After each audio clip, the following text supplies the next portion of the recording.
Hello everyone, welcome to definite success पाठशाला। मैं आपकी हिंदी एजुकेटर रूपाली वर्मा। आज हम कर रहे हैं अपने class 10th Hindi course B के स्टूडेंट्स के लिए वीडियो। तो आज का वीडियो है हमारा क्लास 10th का previous year question paper. Previous year question paper हमें बहुत ज़्यादा हेल्प करते हैं हमारे बोर्ड एग्जाम्स की प्रिपरेशन के लिए। हमेशा ध्यान रखिए, क्लास 10th हो 12th हो, जो बोर्ड के पेपर्स होते हैं उनको हमेशा कम से कम 4 से 5 साल के पीछे के क्वेश्चंस हमें सॉल्व करने ही करने चाहिए। ये हमें जो है बहुत ज़्यादा चीज़ें बताते हैं कि ऐसे कौन से क्वेश्चंस हैं जो रिपीट हो रहे हैं बार बार, किस तरह के पैटर्न के क्वेश्चन पूछे जा रहे हैं एग्जाम में। यानी कि सीबीएसई में आने वाले जो क्वेश्चंस आपके रहेंगे, जैसे अब आप देने वाले हो 25 में, तो आपको इस चीज़ के बारे में बताते हैं कि कितना हद तक आपके क्वेश्चंस टफ हो सकते हैं या इजी हो सकते हैं, क्योंकि दोनों ही लेवल के क्वेश्चंस आपको इन पिछले 4-5 सालों में मिल जाते हैं। इसीलिए हमने ये कोशिश करी कि हम आपको एटलीस्ट 4 साल के क्वेश्चन पेपर्स को सॉल्व करवाएं, और इन 4 साल के पेपर्स के हम 2-2 सेट आपको करवा रहे हैं। रीज़न, 2 सेट करने से आपको ये भी अंदाज़ा लगेगा कि क्वेश्चंस ऐसे कौन से हैं जो रिपीट हुए हैं। साथ ही साथ जैसे आप कुछ सेट्स में क्वेश्चंस मिलते हुए दिखेंगे। मैंने अभी जो जैसे आपको सेट 1 कराया 24 का, फिर अभी जब मैं इसे सेट 2 कराऊंगी तो आप कई क्वेश्चंस को रिपीट होते हुए देखोगे। क्यों? क्योंकि पेपर्स में अक्सर क्या होता है, भाई पेपर तो आपके सामने एक ही दिया जाएगा। अब उसमें कर देते हैं कि भाई कुछ क्वेश्चन आप पहले वाले सेट के ले लीजिए, कुछ उसमें नए क्वेश्चंस डाल लीजिए। इस तरीके से आपका पेपर बनाया जाता है। तो अब आपको ये समझ में आ जाएगा कि इसमें जो क्वेश्चंस बदले हैं वो आपको वेरिएशन में मिल जाएंगे, जो रिपीट हो रहे हैं तो इस तरह के क्वेश्चंस रिपीट किए जाते हैं, ये भी आपको समझ में आ जाएगा। ठीक है, तो चलिए आज हम कर रहे हैं class 10th Hindi course B का प्रीवियस ईयर क्वेश्चन पेपर है ईयर 2024 का सेट नंबर 2। यानी कि एक सेट हम आपको पहले करा चुके हैं, आज हम कर रहे हैं सेट नंबर 2। ठीक है, चलिए तो समय आपको वही दिया गया था 3 घंटे का समय। बस पेपर पैटर्न याद रखिएगा, 23 और 24 का पेपर पैटर्न सेम था, लेकिन इस साल पेपर पैटर्न बदला है। और ऐसे भी हम जो प्रीवियस ईयर क्वेश्चन पेपर्स हैं वो हम कभी भी पेपर पैटर्न के लिए नहीं देखते, हम सिर्फ क्वेश्चन पैटर्न के लिए देखते हैं कि किस तरह के क्वेश्चन आते हैं। और अगर पेपर पैटर्न चेक करना है तो वो हम करेंगे सैम्पल पेपर में हमें पूरी तरीके से पेपर पैटर्न समझ में आएगा। ठीक है, तो वही चीज़ है, 3 घंटे का समय दिया गया है और 80 मार्क्स का पेपर था। अब कुछ सामान्य निर्देश हैं, जान लेते हैं फटाफट। निम्नलिखित निर्देशों को बहुत सावधानी से पढ़िए और उनका सख्ती से अनुपालन कीजिए। ठीक है, इस प्रश्न पत्र में कुल 18 प्रश्न हैं और सभी प्रश्नों के उत्तर देना अनिवार्य है। तो टोटल 18 प्रश्न पूरे प्रश्न पत्र में दिए गए हैं, जिन्हें 2 खंडों में विभक्त किया गया है। ठीक है, ध्यान रखिएगा। और सारे ही प्रश्न आपको करने हैं, 1 से लेकर 18 तक सारे प्रश्न करने हैं। अब आप बोलोगे मैम विकल्प नहीं, हर प्रश्न के अंदर आपको विकल्प दिए गए हैं। 18 प्रश्न तो मेन है, उसके अंदर भी उप प्रश्न है, उनमें विकल्प आपके पास मौजूद है। ठीक है, इस प्रश्न पत्र को 2 खंड आ और बा में विभक्त किया है। 2 खंड है, खंड आ और बा में। खंड आ में उप प्रश्नों सहित 45 बहुविकल्पीय प्रश्न हैं। वस्तुपरक प्रश्न पूछे गए हैं, दिए गए निर्देशों का पालन करते हुए 40 प्रश्नों के उत्तर देने हैं। तो खंड आ है ना, हाँ, खंड आ में आपके पास 18 में से 10 प्रश्न रखे गए हैं, और इन 10 प्रश्नों में अंदर जो उप प्रश्न दिए गए हैं कितने हैं, 45, यानी कि 45 क्वेश्चंस हैं। और इन 45 में से सिर्फ आपको 40 क्वेश्चन ऑप्ट करने हैं। अब इनमें विकल्प कहाँ मौजूद है, जब हम क्वेश्चंस पढ़ेंगे तो हमें समझ में आएगा।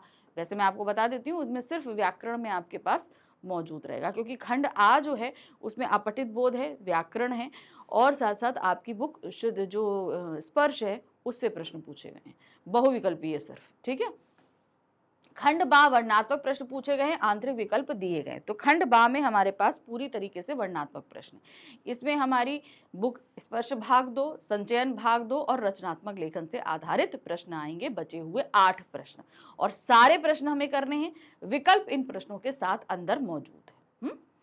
प्रश्नों के उत्तर दिए गए निर्देशों का पालन करते हुए दीजिए, मतलब जितने अंदर निर्देश दिए गए हैं उनका आपको सबको पालन करना है। यथासंभव दोनों खंडों के प्रश्नों के उत्तर क्रमशः देने हैं। तो ध्यान रखिएगा, लाइन से सीक्वेंस से प्रश्न करने हैं। ये सिर्फ हम ये नहीं कह रहे हैं कि 24 का ही पेपर में करना। अब आप नेक्स्ट ईयर जब देने जा रहे हो एग्जाम, तो इसमें भी आपको ध्यान रखना पड़ेगा कि आपको हमेशा क्वेश्चन पेपर हिंदी में तो हमेशा लाइन से ही करना होता है। 1 से लेकर 18 तक के प्रश्न आपको सीक्वेंस में करने होंगे, ये मैंडेटरी होता है, हमेशा ध्यान रखना। ठीक है, चलिए अब हम आ जाते हैं खंड आ। खंड आ में हमारे सामने पहला प्रश्न में एक अपठित गद्यांश है, उसे पढ़ना है, उस पर आधारित 5 बहुविकल्पीय प्रश्नों के उत्तर देने हैं। फिर उसके बाद हमारा दूसरा प्रश्न है जिसमें फिर से एक अपठित गद्यांश है और उस पर भी हमसे 5 प्रश्न पूछे गए हैं और 5 प्रश्नों के उत्तर हमको देने हैं। ठीक है, और एक एक नंबर के सब प्रश्न हैं तो सब, जैसे 5 प्रश्न इसमें करोगे तो 5 नंबर मिलेगा, दूसरे क्वेश्चन में 5 प्रश्न करोगे तो उसमें भी 5 नंबर मिलेगा। क्या दिया है, निम्नलिखित गद्यांश को ध्यान पूर्वक पढ़कर उस पर आधारित दिए गए प्रश्नों के सर्वाधिक उपयुक्त उत्तर वाले विकल्प चुनने हैं। ठीक है, पढ़ें गद्यांश। नदियों को धरती का प्राण माना गया है, ये हमारी धरती व समस्त जीव जगत को जीवन देती हैं। जब नदियों के जीवन पर ही संकट मंडरा रहा हो तो अन्य जीव जगत पर क्या असर पड़ेगा? ये नदियां ही संकट में हैं, आगे क्या असर पड़ेगा? यह स्थिति डराती है, खासकर तब जब विशेषज्ञों का मानना है कि 2030 तक दुनिया में पानी की मांग कुल आपूर्ति से ज्यादा हो जाएगी, यानी कि जितना हमें चाहिए उससे कहीं ज्यादा डिमांड हो जाएगी।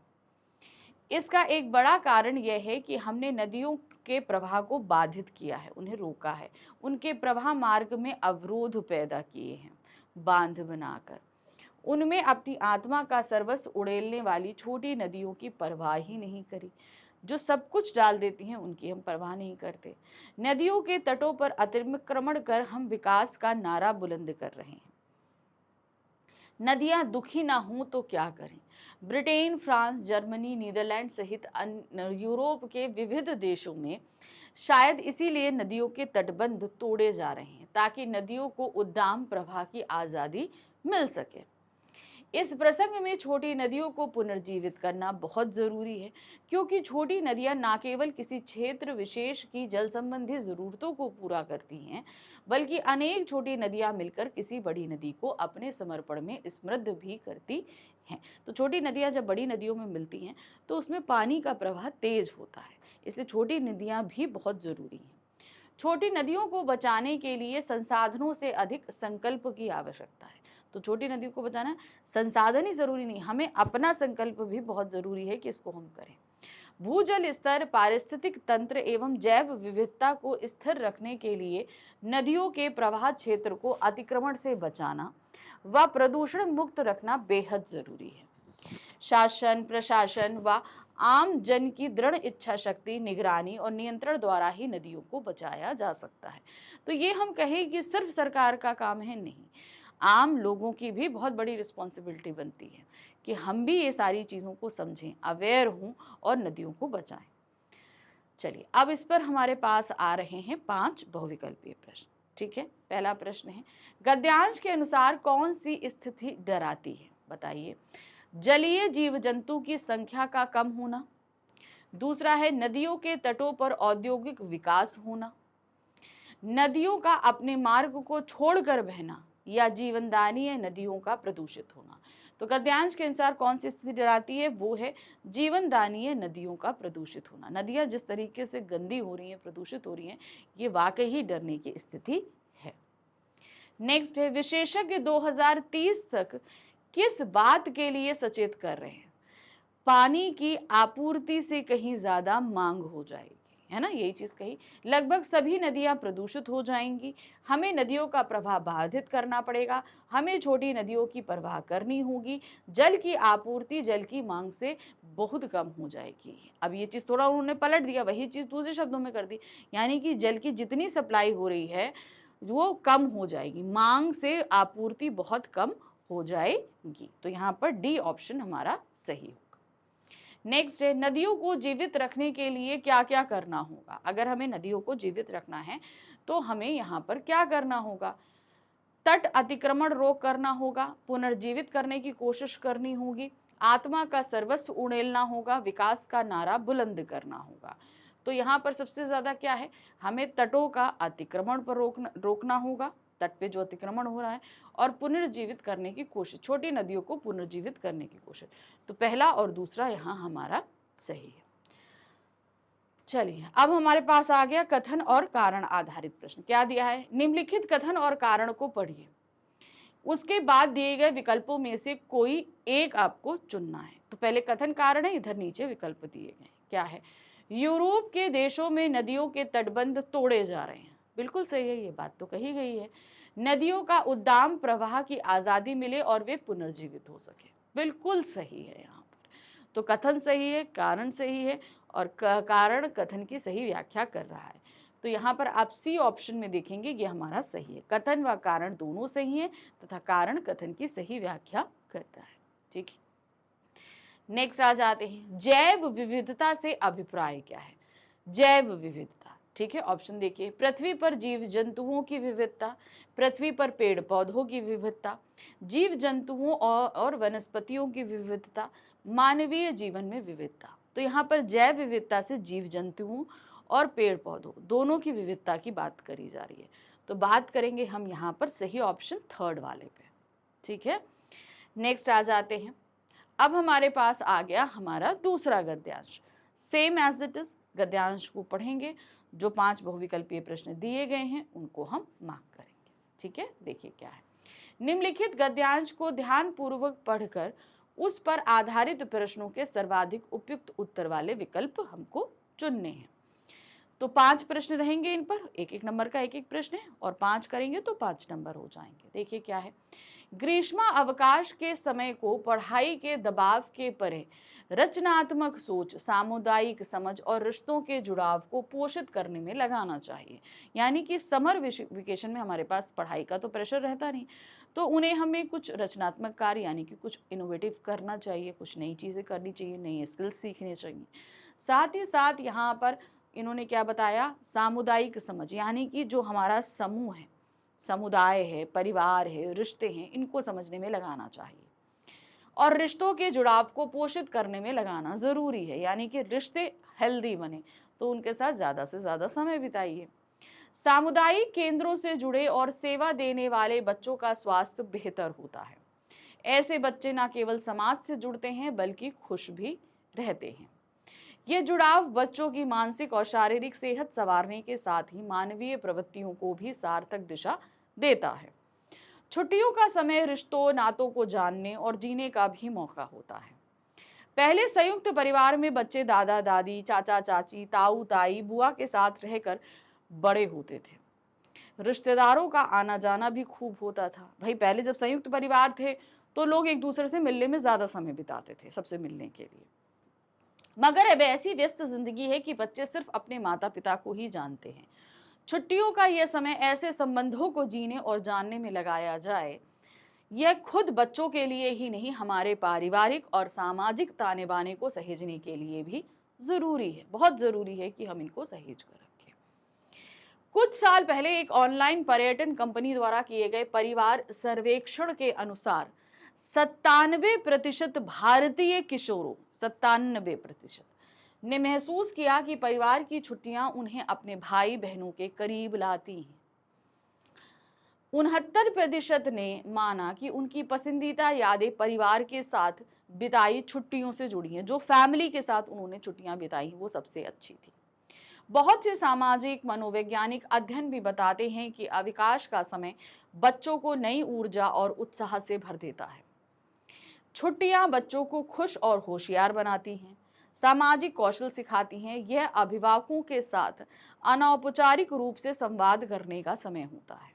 यानी कि अब हम जो संवाद करते हैं वो, जैसे हम लोग हमेशा बात करते हैं, औपचारिक है कि पापा हमें ज़रूरत है, मम्मी हमें ये ज़रूरत है, हमें ये करना है, तो ये एक औपचारिक चीज़ें हैं।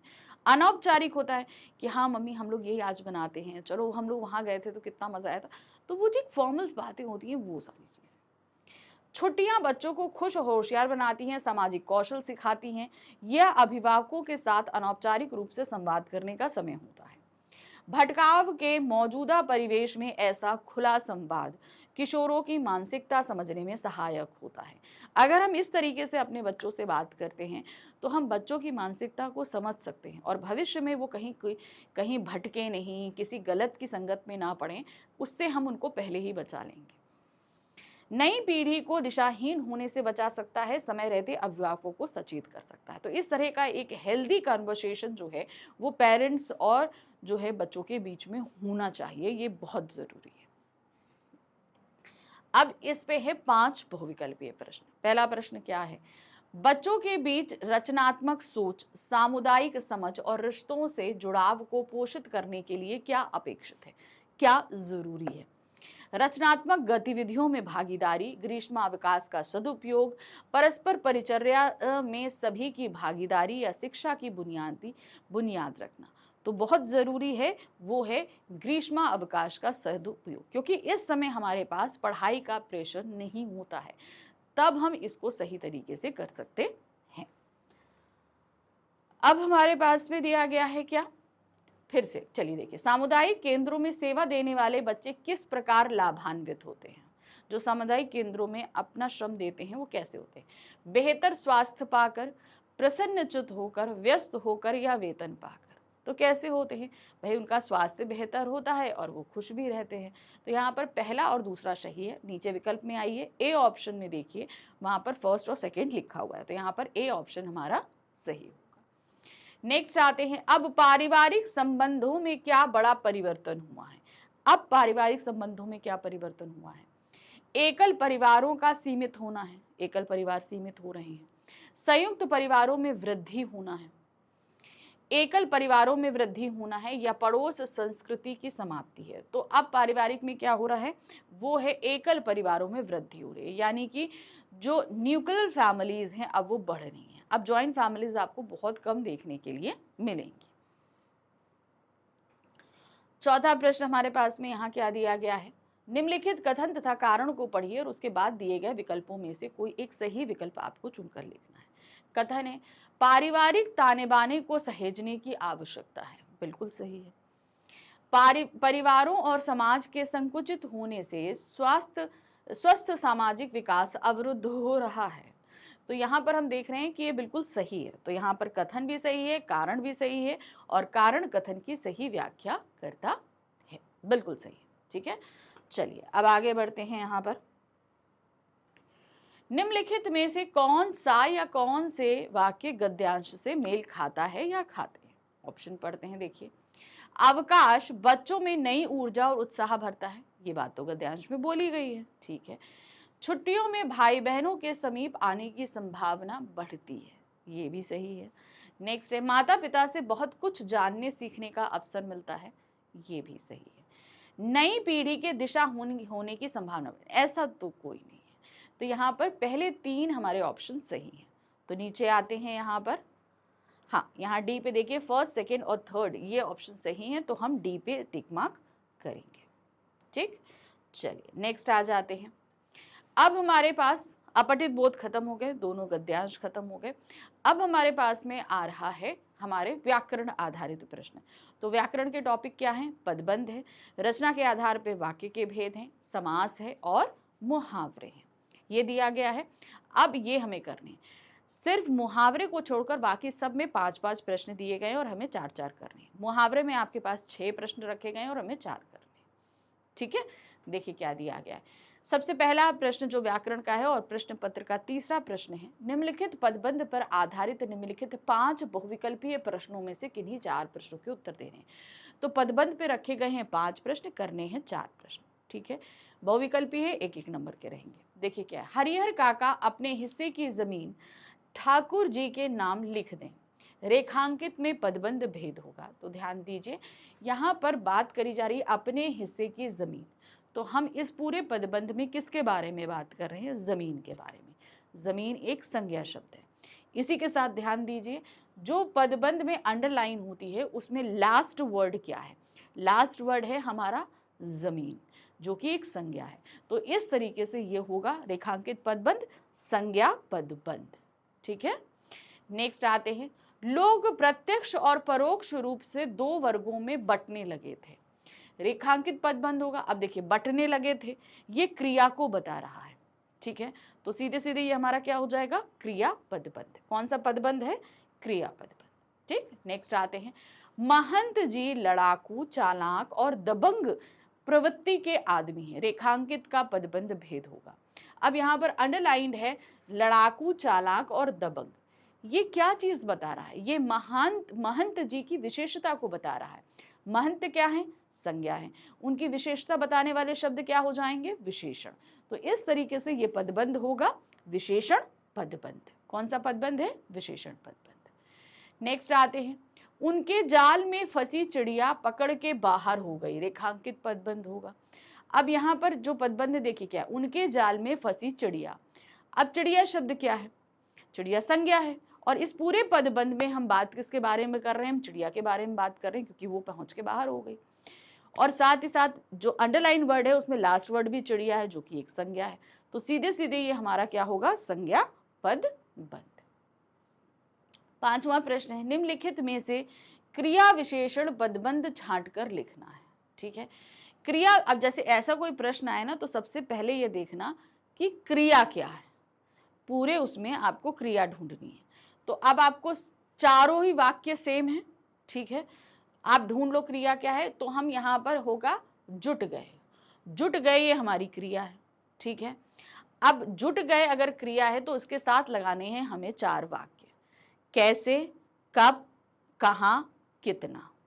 ठीक है, इन 4 शब्दों का के साथ जो भी हम क्रिया के साथ ये 4 वर्ड लगा के जब क्वेश्चन करेंगे, हमें जहां उत्तर मिलेगा वो हमारा क्रिया पदबंध होगा। ठीक है, क्या दिया है? अपनी योजना को कार्य रूप में परिणत करने के लिए वह अब तो जी जान से जुट गए। ठीक है, जो जी जान से जुट गए, कैसे जुट गए? जी जान से जुट गए, आंसर मिल गया। तो यानी कि आपका क्रिया विशेषण क्या है? जी जान से। ठीक है, चलिए देखते हैं। अब तो जी जान से जुट, तो जुट शब्द तो ऑलरेडी क्रिया है, तो ये गलत हो गया, लास्ट वर्ड क्रिया आ रहा है। फिर आ रहे हैं जी जान से, ये बिल्कुल सही है, क्योंकि ये जुट गया, जी जान पर्टिकुलर जो है वो क्रिया विशेषण को बदला रहा है, तो ये हमें सही लग रहा है। अपनी योजना को कार्य रूप में परिणित करने के लिए, नहीं, ये क्रिया विशेषण नहीं है। परिणित करने के लिए वह, ये तो सर्वनाम पदबंध हो गया, गलत हो गया। तो यहाँ पर सही क्या है? आपका बी ऑप्शन सही है, जो क्रिया पदबंध को बता रहा है। जी जान से, ये क्या है? ये रीतिवाचक क्रिया विशेषण को बतला रहा है।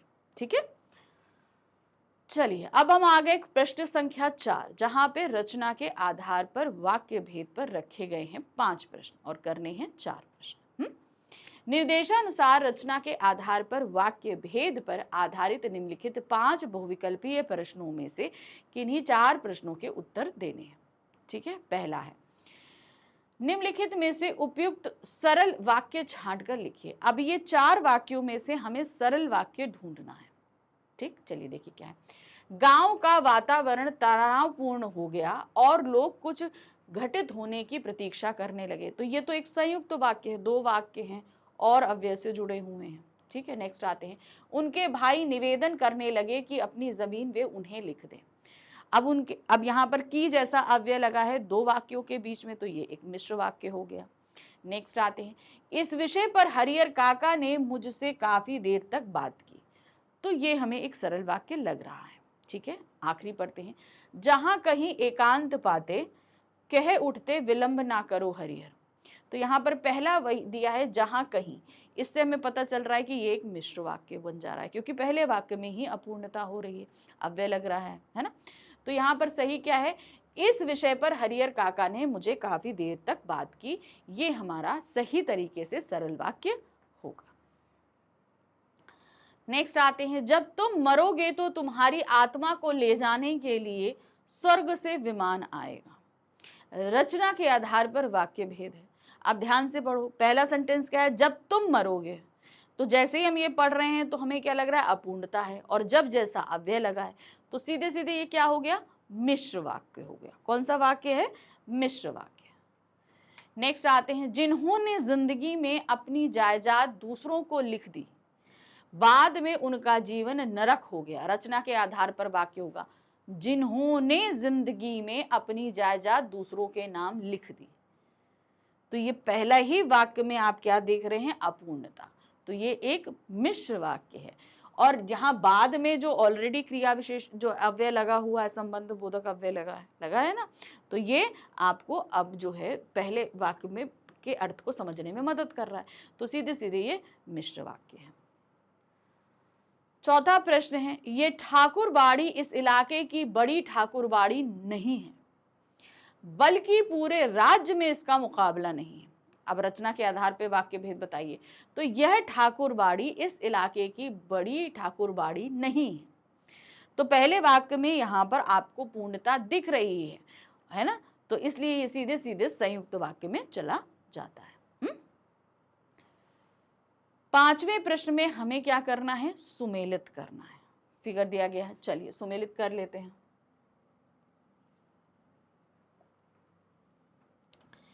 यहां पर क्या दिया गया है, देखिए यहां पर आपको वाक्य दिए गए हैं, इधर वाक्य के भेद लिखे हैं, ठीक है। अब इनको हमें मिलाना है, देखते हैं। महंत जी भी हरिहर काका की डोह में रहते। तो पहले वाक्य में हमें क्या समझ में आ रहा है कि ये एक सरल वाक्य है, तो पहले में हम लगा देते हैं दूसरा। पहला हमें समझ में आ गया, इसी हिसाब से देखो पहले का पहला गलत है, पहले का दूसरा, पहले का पहला ये भी गलत है। तो यहाँ पर पहला हमारा चल रहा है पहले का पहला, पहले का दूसरा, पहले का दूसरा, पहले का दूसरा हमारा ये सही चल रहा है। नेक्स्ट आ जाते हैं। इस बदलाव को उन्होंने समझ लिया और जीते जी किसी को जमीन ना देने का निश्चय किया। तो इस बदलाव को उन्होंने समझ लिया, तो यहाँ पर पहला वाक्य पूर्ण लग रहा है और साथ ही साथ यहाँ पर अव्यय लगा हुआ है, तो ये हमारा क्या हो जाएगा, आप देख रहे हैं ये हो जाएगा तीसरा संयुक्त वाक्य, ठीक है। तो दूसरे का है तीसरा, तो दूसरे का यहाँ तीसरा ये सही है और ये सी वाला हमारा गलत हो गया, ठीक है। हम इस निष्कर्ष पर पहुंचे कि जीते जी किसी और को स्वामी नहीं बनाएंगे, तो यहाँ पर की एक अव्यय के तौर पर इस्तेमाल हो रहा है, ये हमारा चला जाएगा मिश्र वाक्य में। तो इस तरीके से यहाँ पर तीसरे का पहला हो जाएगा, तो डी वाला ऑप्शन हमारा बिल्कुल सही है, ठीक है। तो सही क्या है, डी का ऑप्शन। चलिए आगे देखिए। पांचवा, मुहावरे आधारित हमारे पास रखे गए हैं 6 प्रश्न, ठीक है। देखिए क्या है, निर्देशानुसार मुहावरे पर आधारित निम्नलिखित 6 बहुविकल्पीय प्रश्नों में से किन्हीं 4 प्रश्नों के उत्तर देने हैं। तो 6 प्रश्नों में से हम सिर्फ 4 प्रश्नों के उत्तर देंगे। चलिए पढ़ लेते हैं। मुहावरे और अर्थ के उचित मेल वाले विकल्प का चयन कीजिए जो एकदम सही मिला हुआ है। देखिए क्या है, कपकपी छूटना, डर से शरीर कांपना, बिल्कुल सही है। कलेजा ठंडा होना, क्या होगा, मृत्यु आना, नहीं। कलेजा ठंडा होना मतलब निराश, जो एक क्या कहते हैं, हम किसी चीज से हमें सेटिस्फैक्शन हो जाए, ठीक है, तो ये गलत है। किताबी कीड़ा होना, जो कीड़े पुस्तकों में लगे हों, नहीं। किताबी कीड़ा होना ये जो व्यक्ति हर वक्त पढ़ता रहता है उसके लिए किताबी कीड़ा कहते हैं। एक ही राग अलापना, अच्छा गायक नहीं। एक ही राग अलापना मतलब बार बार एक ही बात करना, तो यहाँ पर सही है आपका ए वाला ऑप्शन जो एकदम सही है। नेक्स्ट आते हैं, रहस्य प्रकट होना अर्थ के लिए उपयुक्त मुहावरा होगा। रहस्य प्रकट मुहावरा पढ़ते हैं, उगल देना, खाक छानना, कूच करना या कलई खुलना। तो किसी का रहस्य प्रकट होने का मतलब होता है कलई खुलना। क्या होगा आपका, कलई खुलना। नेक्स्ट आते हैं, आस्तीन का सांप। अब इसका मतलब समझिए, हमारी स्लीव है, इसी के अंदर कुछ ऐसी चीज है जो हम ही को नुकसान पहुंचाए। कहने का मतलब जो साथ में है और साथ रहते हुए भी हमें चोट पहुंचा रहा है, उसके लिए। चालाक व्यक्ति, बड़ा दुश्मन, कपटी मित्र, अपना मत बदलने वाला। तो यहाँ पर मित्र जो हमेशा हमारे साथ रहता है लेकिन मौका पड़ने पर हम ही को जो है नुकसान पहुंचा दे, तो इसको हम क्या बोलते हैं, कपटी मित्र। तो आस्तीन का सांप मतलब कपटी मित्र। नेक्स्ट आते हैं, माता पिता और बड़ों के उपदेश बुरे लगते हैं लेकिन बाद में वही बातें प्रेरित करती हैं। रेखांकित अंश के लिए उपयुक्त मुहावरा होगा, यहाँ पर रेखांकित अंश है बुरे लगते हैं, ठीक है। तो बुरे लगते हैं का लिए जो है हम मुहावरा क्या लेंगे, नीचा दिखाना, जहर लगना, पहाड़ लगना या हाथ लगना। तो सही क्या है, जहर लगना। माता पिता और बड़ों के उपदेश जहर लगते हैं लेकिन बाद में वही बातें प्रेरित करती हैं, ठीक है। सही क्या है, वही बातें प्रेरित करती है, तो यहां होगा जहर लगना। नेक्स्ट आते हैं, परीक्षा भवन पहुंचकर जब उसे अपना पेंसिल बॉक्स नहीं दिखा तो उसके डैश गए। रिक्त स्थान के लिए उपयुक्त मुहावरा होगा। अब भैया जब अगर हमको नहीं मिलेगा तो क्या होगा, हम तो घबराने लगेंगे, है ना। देखिए क्या है, सिट्टी पिट्टी गुम होना, पैरों तले जमीन खिसकना, हाथ पांव फूलना, चेहरे का रंग उड़ना। तो यहाँ पर जो सही मुहावरा है वो है हाथ पांव फूलना। परीक्षा भवन पहुंचकर जब उसे अपना पेंसिल बॉक्स नहीं दिखा तो उसके हाथ पांव फूल गए, यानी कि वो बहुत ज्यादा घबरा गया। चलिए अब हम आ जाते हैं नंबर 6 पे। क्या दिया है, पता न चलना अर्थ के लिए मुहावरा होगा। किसी चीज का अगर हमें पता नहीं चल रहा है तो उसके लिए क्या मुहावरा लेंगे, चलिए देखते हैं। फरार होना, दबे पांव आना, टका सा जवाब देना या सुराग ना मिलना। तो पता ना होने के लिए मुहावरा हम क्या लेंगे? सुराग ना मिलना। ठीक है, सही क्या है? सुराग ना मिलना। तो चलिए मुहावरे खत्म हो गए। अब हमारे पास आ गया प्रश्न संख्या 6, जहां पर हमारे व्याकरण का अगला टॉपिक समास पर आधारित 5 प्रश्न पूछे गए हैं और 5 में से हमें कितने करने हैं? 4 प्रश्नों को करना है। ठीक है, चलिए देखते हैं क्या दिया है। निर्देशानुसार समास पर आधारित निम्नलिखित 5 बहुविकल्पीय प्रश्नों में से किन्हीं 4 प्रश्नों के उत्तर दीजिए। पहला है, आत्मगौरव समस्त पद में कौन सा समास उदाहरण होगा? अब आप बताना है, आत्मगौरव का हमें समास निकालना है। तो कहीं पे भी आपको समास अगर पता करना है तो उसका विग्रह करो। अब यहाँ पर क्या होगा? आत्मगौरव का अगर हम समास विग्रह करते हैं तो क्या होगा? आत्मा का गौरव, तो बीच में लगा का जो कि है कारक। अब कारक आधारित समास हमारा कौन सा होता है? तत्पुरुष समास। अब तत्पुरुष समास में आप बताइए का कौन सा होता है? संबंध कारक। तो सीधे सीधे क्या हो जाएगा? संबंध तत्पुरुष समास। तो यहां पर ऑप्शन देख रहे हैं हम, बी वाला तत्पुरुष समास। बेवक्त समस्त पद का समास भेद होगा। बेवक्त में पहला पूर्व पद बे जो है वो एक उपसर्ग है, और जहां पर पूर्व पद अव्यय हो, उपसर्ग हो, उस समय कहां पर समास होता है आपका? वो होता है अव्ययी भाव समास। तो कौन सा समास है ये? अव्ययी भाव समास। नेक्स्ट आते हैं, महात्मा समस्त पद का विग्रह होगा। महात्मा, अगर हम इसका विग्रह करते हैं तो महा और आत्मा आता है। तो अगर इसका विग्रह हम करेंगे तो आत्मा की विशेषता क्या है? वो महान है। तो यहाँ पर विशेषण विशेष हुआ। ठीक है, तो ये हमें पता चल गया कि ये कर्मधारय समास है। तो हमने कर्मधारय समास के लिए आपको अलग से बताया ना कि इसका जो है विग्रह अलग तरीके से होता। तो हम क्या करेंगे? महान है जो आत्मा। ठीक है ना, तो यहाँ पर क्या देख रहे हैं? महात्मा की आत्मा, महान की आत्मा, महा की आत्मा या महान है जो आत्मा। तो सही क्या होगा? महान है जो आत्मा, ये एकदम सही होगा। ठीक है, और ये कौन सा समास है? कर्मधारय समास है, क्योंकि आत्मा की विशेषता क्या है? कि वो महान है। चौथा हमारे पास में आ रहा है, चलिए देखिए यहाँ पर क्या है। यहाँ पर हमें सुमेलित करना है। चलिए देखते हैं क्या दिया है। समस्त पद है और इधर समास है। इधर समस्त पद दिए यानी समास दिए गए हैं और इधर समास के नाम दिए गए। अब हमें क्या देना है? इसमें ढूंढना क्या है? निम्नलिखित युग्मों पर विचार करना है, यानी कि अब हमें देखना है कि इसमें से सही कौन सा है। अब यहाँ पर क्या दिया है? मृग नैनी। तो मृग नैनी का अगर हमें समास पता करना तो क्या है? विग्रह करो। मृग के समान नयन है जिसके, तो सही सी बात है, आप उसके लिए सीता कह सकती हैं, राधा कह सकती हैं, तो वो आपका हो जाएगा बहुव्रीहि समास। ठीक है, नेक्स्ट आ जाते हैं श्वेतांबर। श्वेतांबर का अगर हम विग्रह करेंगे तो क्या बनेगा? श्वेत है जो अंबर। अंबर मतलब कपड़ा। कपड़ा की क्या क्वालिटी है? कि वो सफेद है। तो जहां पर विशेषण विशेष होता है वहां पे कौन सा समास होता है? कर्मधारय समास। और यहाँ दिया है तत्पुरुष समास, तो ये गलत है। नेक्स्ट आते हैं नदी नाले। नदी नाले का जब हम विग्रह करेंगे तो क्या होगा? नदी और नाले। तो और जैसा हमारा कहां पर लगता है बताइए? ये हमारा होगा आपका द्वंद्व समास। यहां दिया है द्विगु समास, तो गलत हो गया। नेक्स्ट आते हैं आत्मनिर्भर। आत्मनिर्भर का विग्रह करेंगे तो क्या होगा? आत्मा पर निर्भर। ठीक है, अब पर लगा है, कारक है, तत्पुरुष समास। कौन सा? अधिकरण तत्पुरुष समास। यहाँ क्या दिया है? अव्यय भाव समास, गलत। तो सिर्फ एक सही है, वो है नंबर 1। ठीक है, अब यहां पर आइए, यहां पर बी ऑप्शन आपका सही होगा क्योंकि यहां पर नंबर 1 सही है। ठीक है, चलिए ओके, चलिए नेक्स्ट आ जाते हैं। पीतांबर का सही युग्म है। अब आपको पीतांबर, तो आपको पता होना चाहिए पीतांबर हम किसके लिए बोलते हैं? कहते हैं पीला, पीला है वस्त्र जिसका। ठीक है, तो अब ये सीधे सीधे क्या हो जाता है? बहुव्रीहि समान। पीले, पीला है वस्त्र जिसका या पीले हैं वस्त्र जिसके, ये होगा आपका बहुव्रीहि समास। तो यहाँ पर बहुव्रीहि समास 2 हैं। ऑप्शन में आइए, पीला है अंबर जिसके, पीला है जो अंबर नहीं। तो यहाँ पर पहला सही है, पीले हैं अंबर जिसके, बहुव्रीहि समास। क्योंकि जिसका या जिसके लगाने से हम सीधे से ही तीसरे की तरफ इशारा कर रहे होते हैं। सिंपल सी बात है। अगर आप नाम भी नहीं लिखोगे श्री कृष्ण तो भी पता चल जाएगा कि ये किसी तीसरे की तरफ इशारा किया गया है।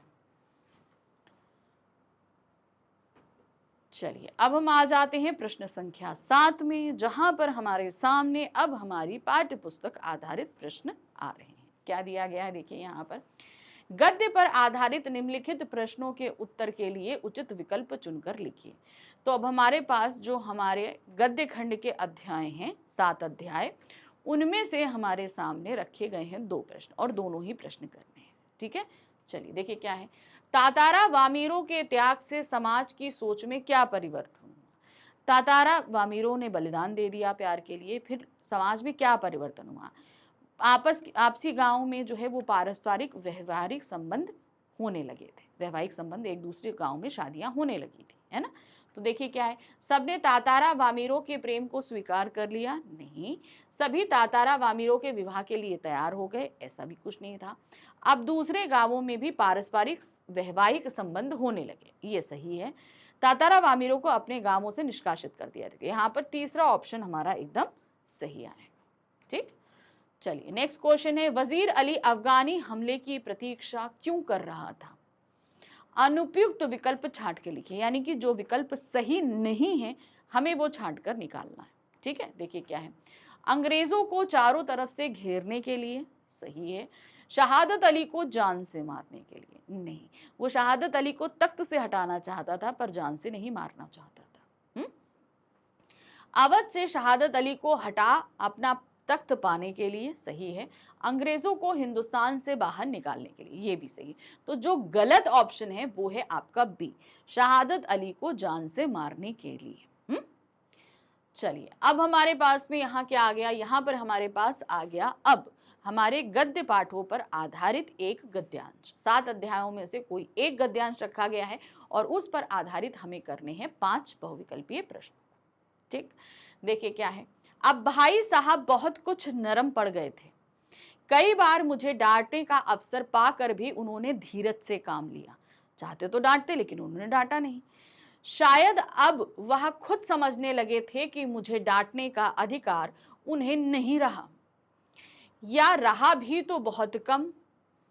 मेरी स्वच्छंदता भी बढ़ी। अब जब वो डांट नहीं रहे तो मेरी भी आजादी बढ़ गई, मैं भी अपनी मर्जी से खेलने लगा। मैं उनकी सहिष्णुता का अनुचित लाभ उठाने लगा। मुझे कुछ ऐसी धारणा हुई कि मैं पास ही हो जाऊंगा, पढ़ें या ना पढ़ें। अब ये क्या हुआ कि हमारे लेखक तो अपनी मर्जी के हो गए। चैप्टर पता है ना, बड़े भाई साहब, वहां से लिया गया है। मेरी तकदीर बलवान है, इसीलिए भाई साहब के डर से जो थोड़ा बहुत पढ़ लिया करता था वह भी बंद हो गया। तो भाई साहब के डर से जो मैं पढ़ रहा था वो धीरे धीरे बंद हो गया, क्योंकि काफी हद तक वो भाग्यवादी हो गए। वो सोचने लगे भाग्य के भरोसे बैठकर कि अब मैं पढ़ूं ना पढ़ूं, हो जाऊंगा पास। मुझे कनकौए उड़ाने का नया शौक पैदा हो गया था।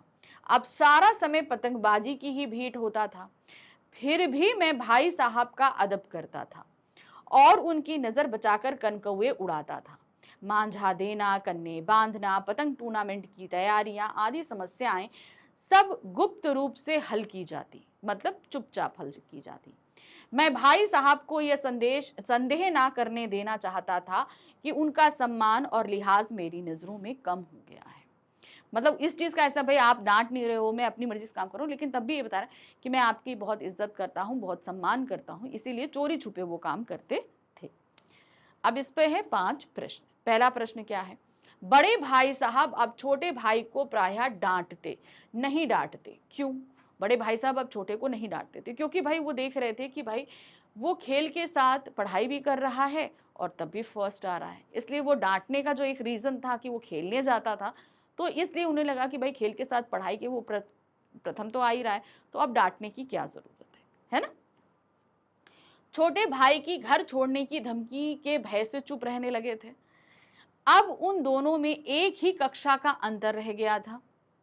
छोटा भाई खेलकर भी अव्वल आ जाता रहा था, अतः वे ढीले पड़ने लगे थे। ये सही रीजन लग रहा है। छोटा भाई बड़े भाई साहब के व्यवहार पर उन्हें आड़े हाथों लेने लगा था। नहीं, ऐसी कोई बात नहीं थी। तो यहाँ पर हमारा सी ऑप्शन जो है वो सही होगा। सेकंड है, हमारे पास कथन और कारण आधारित प्रश्न है। क्या दिया है देखिए, निम्नलिखित कथन तथा कारण को पढ़कर दिए गए विकल्पों में से कोई एक सही विकल्प चुनकर लिखना है। क्या है, कथानायक बड़े भाई साहब की सहिष्णुता का अनुचित लाभ उठाने लगे थे। कक्षा में अव्वल आने के कारण उनके व्यवहार में अहंकार की भावना आ गई थी। तो यहाँ पर सही आपका ऑप्शन क्या है, वो है आपका कथन और कारण दोनों सही हैं, और कारण कथन की सही व्याख्या, क्योंकि भाई बिना पढ़े जो वो प्रथम आ रहे थे तो वो अहंकार उनके अंदर आने लगा था, इसलिए जो बड़े भाई साहब अब चुप हो गए थे उसका फायदा उठाने लगे थे हमारे कथानायक यानी कि हमारे लेखक। तो डी ऑप्शन सही है। चलिए अब आ जाते हैं, मैं पास ही हो जाऊंगा पढ़ूं या ना पढ़ूं, मेरी तकदीर बलवान है। इस कथन से कथानायक के विषय में पता चलता है। भाई उन्हें लग रहा था कि मैं पढ़ूं चाहे ना पढ़ूं, भाई मैं ठीक है, मेरी तकदीर बड़ी अच्छी है। तो तकदीर की बात करने का मतलब है कि वो सीधे सीधे भाग्यवादी हो गए थे। भाग्यवादी के साथ साथ अब चूंकि भाग्य में उनके अच्छा लगा है तो ये उनके अहंकार में भी आ गया था। ठीक है ना। चौथा प्रश्न है, छोटा भाई बड़े भाई से छिपकर पतंगबाजी क्यों करता था? चाहता तो भाई बल आ रहा था, वो सबके सामने कर सकता था, लेकिन ऐसा क्यों हुआ, छुपकर कर रहा था? क्योंकि कहीं ना कहीं हमारे लेखक के मन में अपने बड़े भाई के लिए एक आदर था और उसी के चलते ही वो छुपकर काम कर रहे थे। छोटे भाई के मन में बड़े भाई के लिए आदर था, बिल्कुल सही है। छोटे भाई को पतंगबाजी का नया नया शौक चढ़ा था। छोटे भाई को लगा कि शायद भाई साहब को पसंद ना आए। फिर पढ़े लिखे समझदार लोग पतंगबाजी नहीं करते। तो उसका सही ऑप्शन है आपका ए, छोटे भाई के मन में बड़े भाई के लिए आदर था। चलिए फिफ्थ है, कथानायक का सारा समय पतंगबाजी की भेंट क्यों चढ़ने लगा? क्या कारण था? भाई चूंकि उनको पतंगबाजी करने का नया नया शौक लगा था, इसलिए वो ज्यादातर समय, हमें लगता है ना, हमें जब कोई चीज हमें नया नया शौक लगता है तो हम ज्यादातर समय उसमें बिताते हैं। ठीक है। अब जैसे मान लीजिए किसी लोगों को कभी कभी नया नया खाना बेकरी करने का शौक लगा तो वो आए दिन बिस्किट बना रहे हैं, केक बना रहे हैं, पेस्ट्री बना रहे हैं, सब कुछ बनाते रहते हैं, है ना, वही चीज।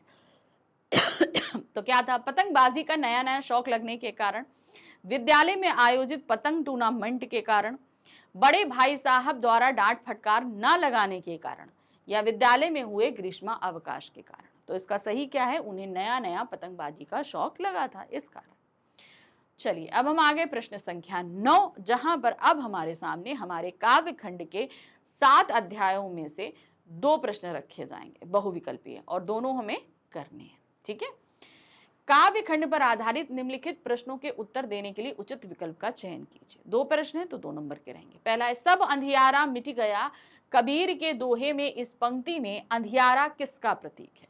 सब अंधियारा दिख गया दीपक देखो माही, यानी कि यहाँ पर जब हमें ईश्वर के ज्ञान की प्राप्ति होती है तो अंधकार यानी कि अज्ञानता का नाश हो जाता है। तो यहाँ अंधियारा का तात्पर्य क्या है? अज्ञानता। क्या है? निराशा, अहंकार, अज्ञान या कालिमा। तो सही क्या है? अज्ञान। चलिए, गिरी का गौरव गाकर झरझर पंक्ति में झरने के झरझर स्वर में कवि की क्या कल्पना है? ये जो झरझर की आवाज आ रही है इसमें कवि क्या सोच रहे हैं? उन्होंने कहा कि भाई पर्वत से ये जो झरझर स्वर निकल रहा है, ऐसा लग रहा है कि ये झरने जो हैं वो पर्वत का गौरवगान गा रहे हैं। क्या गा रहे हैं? पर्वत का गौरवगान। ठीक है। चलिए ऑप्शन देखते हैं, बादलों की गड़गड़ाहट की, झरनों की कलकल करती मधुर ध्वनि की, पक्षियों के कलरव की जुगलबंदी की, या पर्वत के गौरव गान की। तो सही क्या है? ये पर्वत के गौरव गान की कल्पना उसमें कर रहे हैं, झरझर की आवाज में। चलिए अब आ गए प्रश्न संख्या 10, जहां पर हमारे काव्य खंड के 7 अध्यायों में से एक काव्यांश रखा जाएगा, उसे हमें पढ़ना है और उस पर आधारित 5 बहुविकल्पीय प्रश्न करने हैं। तो जो हमारे पास काव्यांश रखा गया है ये कहाँ से है? मनुष्यता से लिया गया है। चलिए देखते क्या है। निम्नलिखित पद्यांश को पढ़कर दिए गए प्रश्नों के उत्तर के लिए सही विकल्प चुनिए। क्या है? छुतांत रंति देव ने दिया करस्त थाल भी, तथा ददीची ने दिया परास्त अस्थि जाल भी।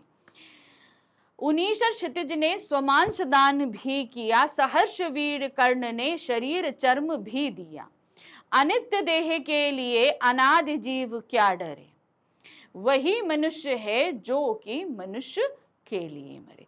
तो यहाँ पर कुछ लोगों के उदाहरण देने के माध्यम से यहाँ कवि ने समझाना चाहा है कि परार्थ, दूसरों की भलाई करना कितना आवश्यक है, क्योंकि ये हमें सुमृत्यु दिलाता है। ठीक है।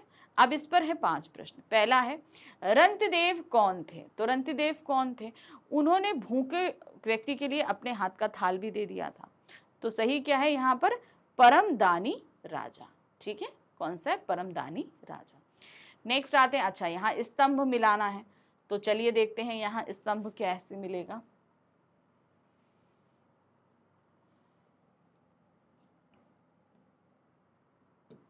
चलिए देखिए क्या है। स्तंभ आ में यहाँ पर उन दानवीर लोगों का नाम दिया है जिसका उदाहरण कविता में दिया गया है। नेक्स्ट इधर क्या दिया है? उन लोगों ने क्या क्या दान दिया उसके बारे में बताया गया है। ठीक है, अब हमें जैसे पता है उनीशर ने क्या दिया? अब हमें उनीशर ने जो हमको दिया वो क्या था? वो अपना मांस दिया था। ठीक है, दधीची ने अपनी अस्थियां दी थी, कर्ण ने अपनी चमड़ी दान दी थी। चमड़ी का मतलब होता है जो स्किन होती है, क्योंकि जो उनको कवच लगा था ना वो उनकी चमड़ी से ही चिपका हुआ था, तो उन्होंने पूरी चमड़ी निकाल के, जब उन्होंने वो दान देने की बारी आई तो उन्हें अपनी चमड़ी भी साथ में निकालनी पड़ी थी। ठीक है, तो यहाँ पर है पहले का दूसरा, तो पहले का दूसरा यहाँ सही है, यहाँ सही है, तो ये दोनों हमारे गलत हो गए। ठीक है, फिर आ रहा है दूसरे का तीसरा, तो यहाँ पर दूसरे का तीसरा है, यहाँ पर दूसरे का पहला, गलत हो गया, तो सी गलत हो गया। और यहाँ पर तीसरे का पहला, ये सही है। तो इस तरीके से हमारा ए ऑप्शन यहाँ पर सही रहेगा। कौन सा ऑप्शन सही है यहाँ पर? A option. ठीक, चलिए तीसरा प्रश्न क्या है? कवि ने विभिन्न उदाहरणों के माध्यम से क्या संदेश दिया है? अब ये जो इन्होंने यहाँ पर कई सारे उदाहरण दिए, इसके माध्यम से वो हमें संदेश क्या दे रहे हैं? क्या दे रहे हैं? हमें जीवन की परवाह ना करके परोपकार करना चाहिए, यानी कि हमें अपने जीवन की परवाह नहीं करें, हम दूसरों की भलाई करते रहें। ठीक है, हर एक की पीड़ा को समझना चाहिए, सबके दर्द को समझना चाहिए। शरीर नाशवान है अतः जीव को डरना नहीं चाहिए। ये शरीर तो ये नाशवान है, एक दिन खत्म हो जाएगा, इसलिए हम डरे। इस शरीर को लेकर हम क्यों डरें? क्योंकि जब हमें पता है आज नहीं तो कल ये खत्म ही होना है। अपनी भूख की परवाह बिल्कुल नहीं करनी चाहिए। तो यहाँ पर कौन सा सही है? वो है आपका थर्ड ऑप्शन सही है। काव्यांश में प्रयुक्त अनादि शब्द का अर्थ क्या है? अनादि, अनादि, आदि का मतलब क्या होता है? शुरुआत। तो अनादि का मतलब क्या होगा? जिसका आरंभ ना हो, शुरुआत या आरंभ जिसकी ना हो। ठीक है, देखिए क्या है, जिसका ना आदि हो ना अंत, मतलब जिसकी ना शुरुआत है और ना जिसका अंत है। फिर आते हैं जिसका आदि या आरंभ ना हो, मतलब जिसकी शुरुआत का ही हमें पता नहीं। ठीक है, फिर है जो सृष्टि पर सबसे पहले जन्मा हूं, जो सदा बना चला आ रहा हो। तो यहाँ पर अनादि का तात्पर्य है जिसके आरंभ का पता ना हो, यानी कि हमें नहीं पता कि इसका आरंभ कहां से हुआ था। पांचवा है दधीची ने दान में क्या दिया था? दधीची ने दान में क्या दिया था? हड्डियां दी थी, अपने शरीर की हड्डियों को दान में दिया था। तो यहाँ पर सही है हड्डियां। ठीक है, अब हमारा खत्म हो गया खंड आ। अब खंड आ खत्म हो गया, यानी कि बहुविकल्पीय प्रश्न खत्म। अब हमारे पास आया खंड बा, जहां से हम करेंगे वर्णनात्मक प्रश्नों को। अब ये वर्णनात्मक प्रश्न जो आ रहे हैं वो हमारी बुक स्पर्श भाग 2 से, संचयन भाग 2 से आएंगे और हमारे पास रचनात्मक लेखन रहेगा। ठीक है, तो सबसे अब जैसे हमारे स्पर्श बुक से आएगा तो काव्य खंड के प्रश्न अलग आएंगे और गद्य खंड के प्रश्न अलग आएंगे और संचयन के अलग आएंगे। तो खंड बा के जो स्टार्टिंग के 3 प्रश्न रहेंगे वो हमारी पाठ्यपुस्तक और पूरक पाठ्यपुस्तक से प्रश्न आएंगे। तो देखिए यहाँ पर प्रश्न संख्या क्या है? पूरक पाठ्यपुस्तक के आधार पर निम्नलिखित प्रश्नों में से किन्हीं 2 प्रश्नों के उत्तर लगभग 60 शब्दों में लिखने हैं। तो हमारी पूरक पाठ्यपुस्तक संचयन से हमारे सामने रखे गए हैं 3 प्रश्न, हमें करने हैं 2 प्रश्न और इनका उत्तर देना है 60 शब्दों में, यानी कि 60 वर्ड्स में देना था। तो एक प्रश्न के लिए मिल रहे हैं हमको 3 नंबर, तो 2 प्रश्न के लिए मिलेंगे हमें 6 नंबर। ठीक है, तो पहला प्रश्न करें, क्या है? मैत्री धर्म जाति रंग भेद प्रतिष्ठा आदि के ऊपर शुद्ध प्रेम और भावनाओं का प्रतिबिंब है। टोपी शुक्ला पाठ के आधार पर बताइए। यानी कि जो हमारी मित्रता है वो धर्म जाति से कहीं ऊपर की चीज है। उसके अंदर की जो भावना होती है, मित्रता के अंदर की जो भावना होती है वो इतनी शुद्ध होती है कि उसके ऊपर जाति धर्म इन सब का कोई भी प्रभाव नहीं पड़ता है। ठीक है, तो चलिए अब इसे आपको टोपी शुक्ला, अब ये कैसे हुआ? अब ये आपको इफ़न की दादी के अनुसार भी आप दे सकते हो। इफ़न की दादी के साथ भी टोपी की मित्रता थी और इफ़न के साथ भी थी। ठीक है ना। तो इफ वन की दादी के साथ आप एक एलिमेंट और जोड़ सकते हो, उम्र का, और इफ वन के साथ जब रहेगा तो भाई उसकी तो जाति धर्म सब कुछ अलग था, आप ये बता सकते हो। ठीक है, चलिए देखिए यहाँ पर क्या है। मैत्री यानी कि मित्रता धर्म जाति रंग भेद प्रतिष्ठा आदि के ऊपर शुद्ध प्रेम और भावनाओं का प्रतिबिंब होता है। टोपी शुक्ला पाठ में टोपी और इफन की दादी में घनिष्ठ प्रेम था। दोनों अलग अलग जाति और मजहब के थे, जाहिर सी बात है, टोपी शुद्ध ब्राह्मण और दादी जो है वो पक्की मुसलमान, ठीक है, मगर दोनों अटूट रिश्ते में बंधे थे। प्यार का बंधन किसी जाति और धर्म को नहीं मानता, क्योंकि भाई उन दिनों के बीच जो रिश्ता था वो प्यार को लेकर था। वो प्यार जो टोपी को उन्हें अपने घर में नहीं मिल रहा था, इफन की दादी को उनके घर में कोई समय नहीं दे रहा था, तो उन दोनों को अपने अपना समय एक दूसरे के साथ मिला। टोपी कट्टर हिंदूवादी ब्राह्मण, तो इफन की दादी पक्की रोजा नमाज रखने वाली। यह भेद भी इन दोनों को एक दूसरे के से प्रेम करने से रोक नहीं सका। मतलब तुम हिंदू हो मैं मुसलमान हूं, इससे कोई फर्क नहीं पड़ता, मगर हम दोनों को जो जरूरत थी वो एक दूसरे के साथ थी। एक दूसरे के साथ समय चाहिए था, मित्रता चाहिए थी, प्यार था, अपनापन था, एक दूसरे से बातें शेयर करनी थी, तो उन दोनों को मिला। दोनों आपस में प्रेम स्नेह के रिश्ते में बंधे थे। अतः हम कह सकते हैं कि मित्रता यानी कि जो फ्रेंडशिप है वो धर्म जाति के ऊपर हृदय के बंधन है।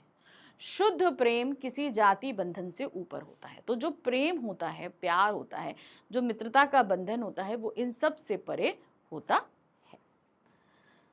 दूसरा प्रश्न है, सपनों के से दिन पाठ में लेखक और उसके साथी किस प्रकार गर्मियों की छुट्टियां बिताते। आप गर्मी की छुट्टियों में क्या करते हैं।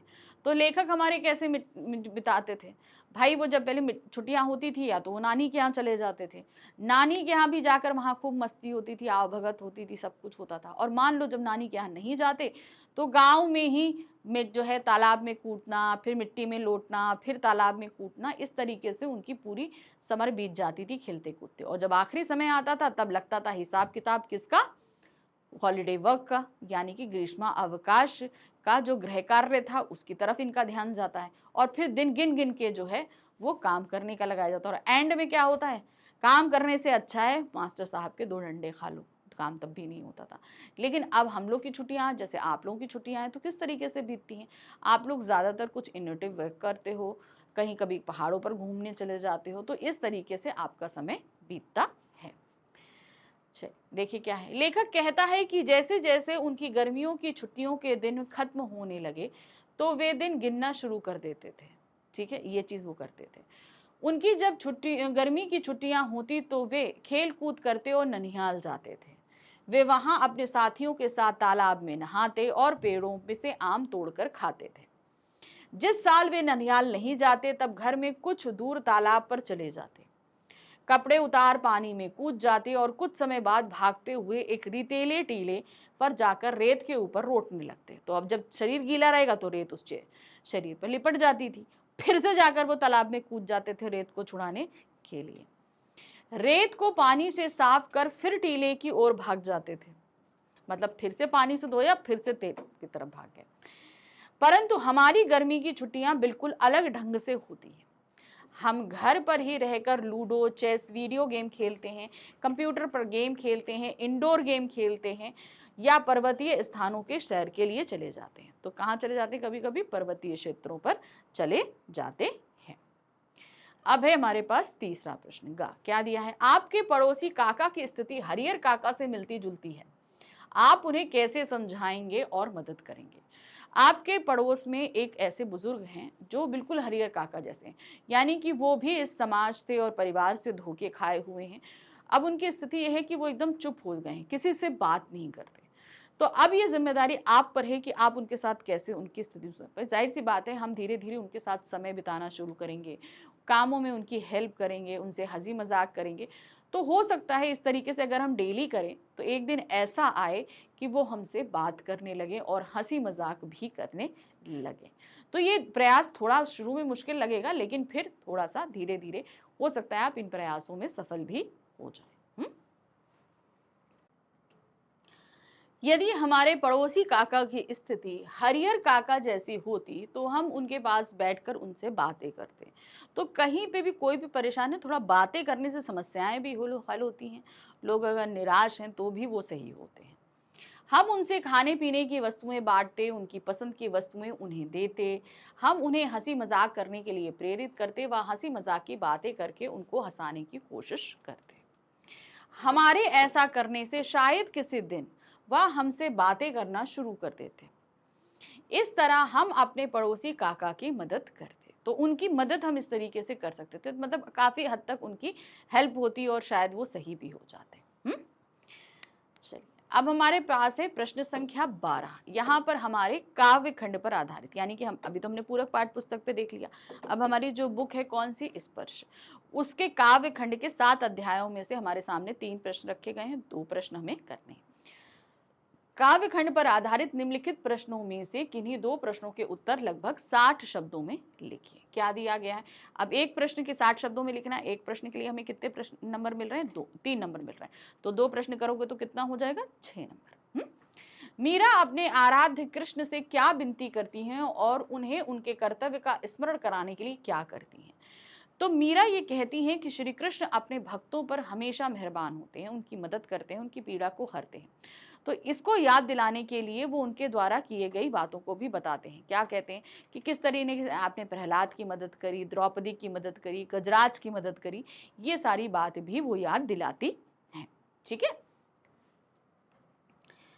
पहले पद में मीराबाई अपने आराध्य श्री कृष्ण से अपनी पीड़ा हरने की विनती कर रही है। उनको जो तकलीफ है उसे हरने की कोशिश करने के लिए कह रही है कि आप इसको हर लीजिए, और उनके कर्तव्यों का स्मरण कराने के लिए उदाहरण देकर बताती हैं कि उन्होंने किस प्रकार अपने भक्तों के कष्टों को दूर किया था। तो यानी कि उनके जो भक्त हैं उन सभी के कष्टों को दूर किया था।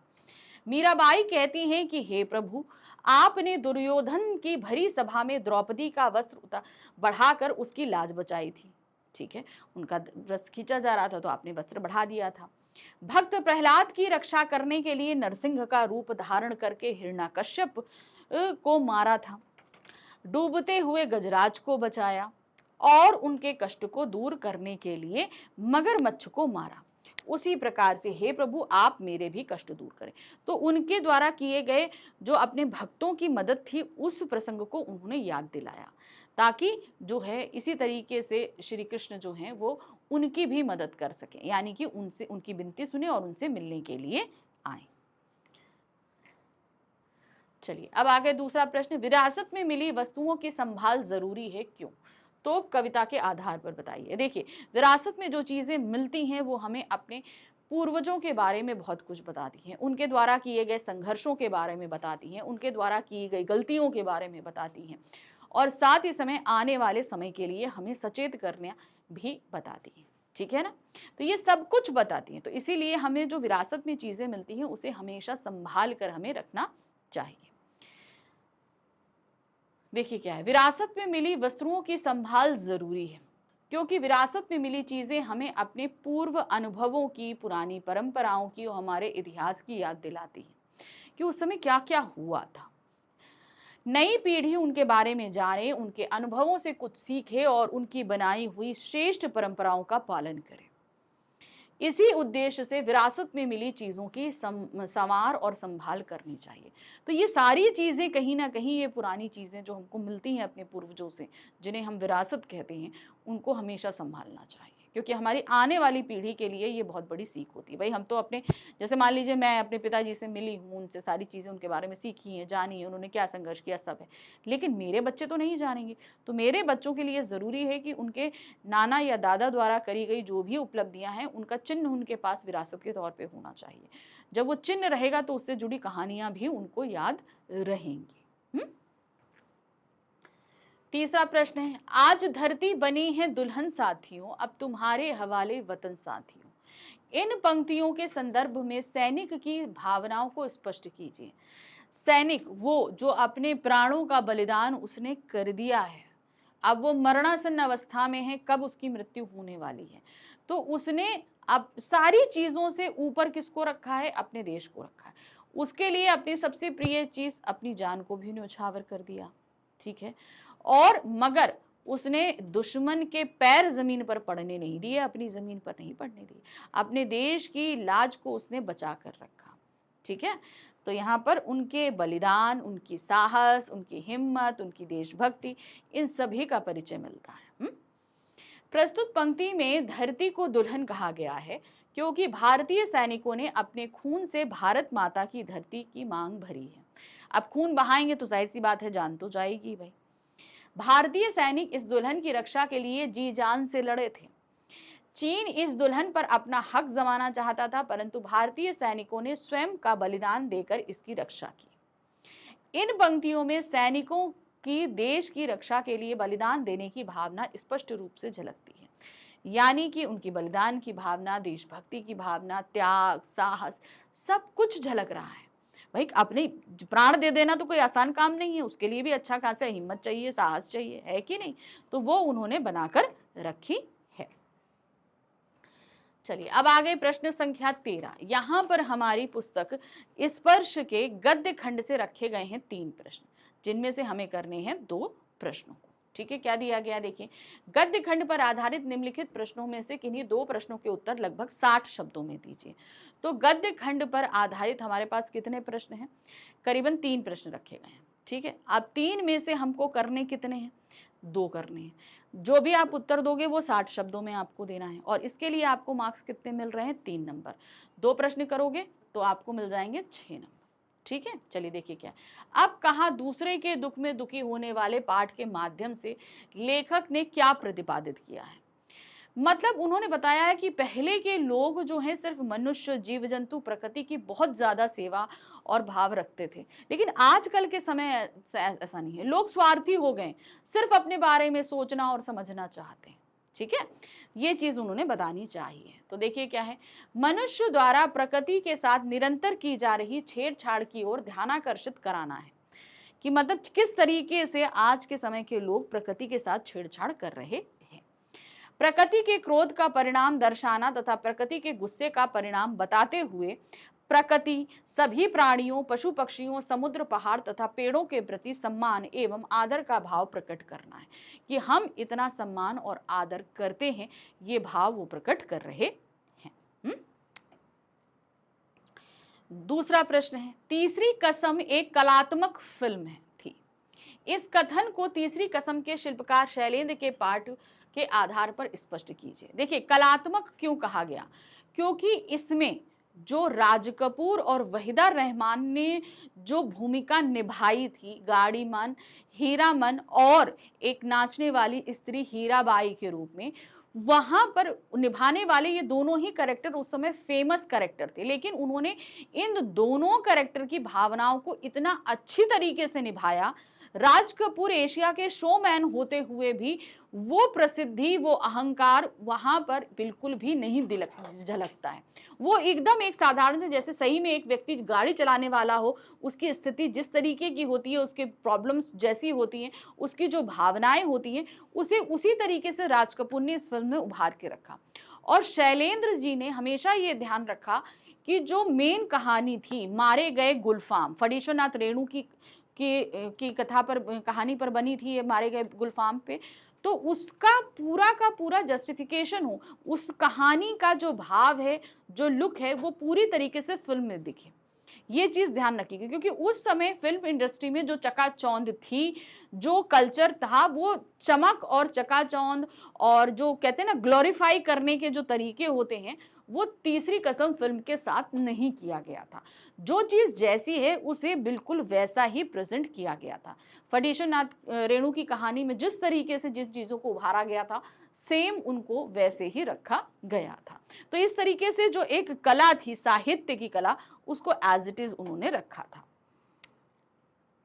लेखक के अनुसार तीसरी कसम फिल्म कोई सच्चा कवि हृदय ही बना सकता था, क्योंकि शैलेंद्र एक गीतकार थे, और वो भाव गीतकार थे तो कवि भी, जाहिर सी बात है, गीतकार है, गीत लिख रहे हैं तो कवि तो है ही, तो वो जो भाव है वो पूरी तरीके से समझते थे।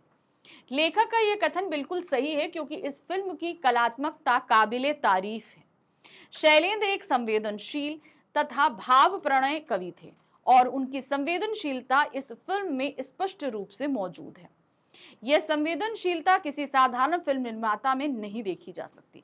तो जो फिल्म निर्माता प्रॉफिट और लॉस के बेसिस पे अगर काम कर रहा है तो जाहिर सी बात है कि वो उसमें प्राकृतिक चीज रहने नहीं देगा, नैसर्गिक चीज नहीं रहने देगा, उसमें वो बनावटीपन लेकर आएगा ही। तो जो व्यक्ति प्रॉफिट लॉस पे काम कर रहा है वो उसकी कलात्मकता को नष्ट कर देगा। ये काम सिर्फ एक कवि द्वारा ही किया जा सकता था जो शैलेंद्र ने करी थी। तीसरा प्रश्न है, प्रेम रूढ़ियों का बंधन नहीं मानता, तातारा वामीरो कथा के आधार पर सिद्ध कीजिए। तातारा और वामीरो अपने गांव की परंपरा से पूरी तरह वाकिफ थे कि एक दूसरे गांव में वैवाहिक संबंध स्थापित नहीं होते, लेकिन जब वो मिलते हैं तो वो अनायास ही इस प्रेम बंधन में बंध जाते हैं। रूढ़ियों के चलते अपने आप को बहुत रोकने की कोशिश करती है वामीरो, लेकिन वो तातारा की तरफ खिंची चली जाती है। मतलब चाहे कोई भी रूढ़ी हो, कोई भी परंपरा हो, प्रेम का रिश्ता दिल से होता है और दिल में जो भावनाएं होती हैं वो संसार के किसी भी नियम और कायदे को नहीं मानती हैं। ये बात तातारा वामीरो कथा से पता चलता है, क्योंकि अंत तक तातारा वामीरो ने अपने प्राण दे दिए पर साथ नहीं छोड़ा था, है ना। देखिए क्या है, तातारा पासा गांव का एक भला और सबकी मदद करने वाला व्यक्ति थे। जब भी कोई मुसीबत में होता तो हर कोई उसी की याद करता, वह भी भागा भागा वहां उसकी मदद करने के लिए पहुंच जाता। और वामीरो लापाती गांव की थी, जो अंडमान निकोबार द्वीप समूह का भाग है। ठीक है, पहले तो भाई ये द्वीप कहते हैं ना एक हुआ करते थे, ये तो जब इनकी मृत्यु हुई तो ये बटकर दो हो गए थे। वामीरों के गांव की परंपरा थी कि गांव के नवयुवक और युवतियां अपने गांव में ही वैवाहिक संबंध स्थापित कर सकते हैं, अन्य किसी गांव में नहीं कर सकते। यानी कि अपने गांव की लड़की अपने ही गांव में शादी कर सकती है, दूसरे गांव में नहीं कर सकती। एक शाम को तातारा दिन की कठोर मेहनत करने के बाद समुद्र किनारे घूमने गया। वहां के माहौल में अपने ही विचारों में खोए हुए तातारा को मधुर संगीत सुनाई दिया, जो कि वामीरों का गायन था, जो उसी के आसपास कहीं कोई गा रहा था। और जब वह संगीत का पीछा करने लगा तो उसे वहां गीत गाती वामीरो दिखी, जिसको देखकर वह अपनी सुध-बुध खो बैठा। अब वो जानता था कि भाई हमारे गांव की परंपरा क्या है, तब भी वो वामीरो की तरफ आकर्षित हो गया, उसके गायन की तरफ, फिर उसको देखकर मुग्ध हो गया। तातारा को देखकर वामीरो की भी कुछ ऐसी ही स्थिति थी। वामीरो भी जानती थी, उसने बहुत प्रयास किया कि वो तातारा के बारे में नहीं सोचे, लेकिन अगर ऐसा करने में वो असफल रही और दूसरे दिन अनायास ही उससे मिलने के लिए पहुंच जाती है। वामीरो अपने गांव की परंपरा जानती थी, फिर भी दोनों एक दूसरे से प्रेम करने लगे। वे लोगों द्वारा समझाने पर भी एक दूसरे से प्रेम करते रहे। इससे स्पष्ट होता है कि प्रेम रूढ़ियों के बंधन को नहीं मानता। हम लाख चीजों को जानते हों, समझते हों, लेकिन दिल का जो भाव है वो सर्वोपरि हो जाता है। चलिए, अब हमारे जो पाठ्यपुस्तक और पूरक पाठ्य पुस्तक थी उससे हमारे प्रश्न खत्म होते हैं। अब हम बढ़ रहे हैं अपने रचनात्मक लेखन की तरफ, जहां पर हमारे पास आ रहा है अनुच्छेद लेखन, पत्र लेखन, सूचना लेखन, विज्ञापन लेखन, ईमेल लेखन और लघु कथा लेखन। तो ये सारे लेखन आएंगे, उनको हम समझेंगे। तो प्रश्न संख्या 14 से लेकर 18 तक हमारे पास में रचनात्मक लेखन प्रश्न है। तो प्रश्न संख्या 14 में आप देख रहे हैं कि यहाँ पर हमारे सामने एक अनुच्छेद है। तो यहाँ पर प्रश्न संख्या 14 में हमारे पास 3 अनुच्छेद रखे गए हैं, तीनों में से हमें एक अनुच्छेद करना है। ठीक है, 3 अनुच्छेद है, तीनों में से एक अनुच्छेद करेंगे और जो भी अनुच्छेद करेंगे वो 100 शब्दों में करेंगे और इसके लिए हमें मार्क्स मिलेंगे 5। कितने नंबर मिल रहे थे? 5 नंबर मिल रहे थे। ठीक है, देखिए क्या है, निम्नलिखित में से किसी एक विषय पर दिए गए संकेत बिंदुओं के आधार पर लगभग 100 शब्दों में आपको अनुच्छेद लिखना है।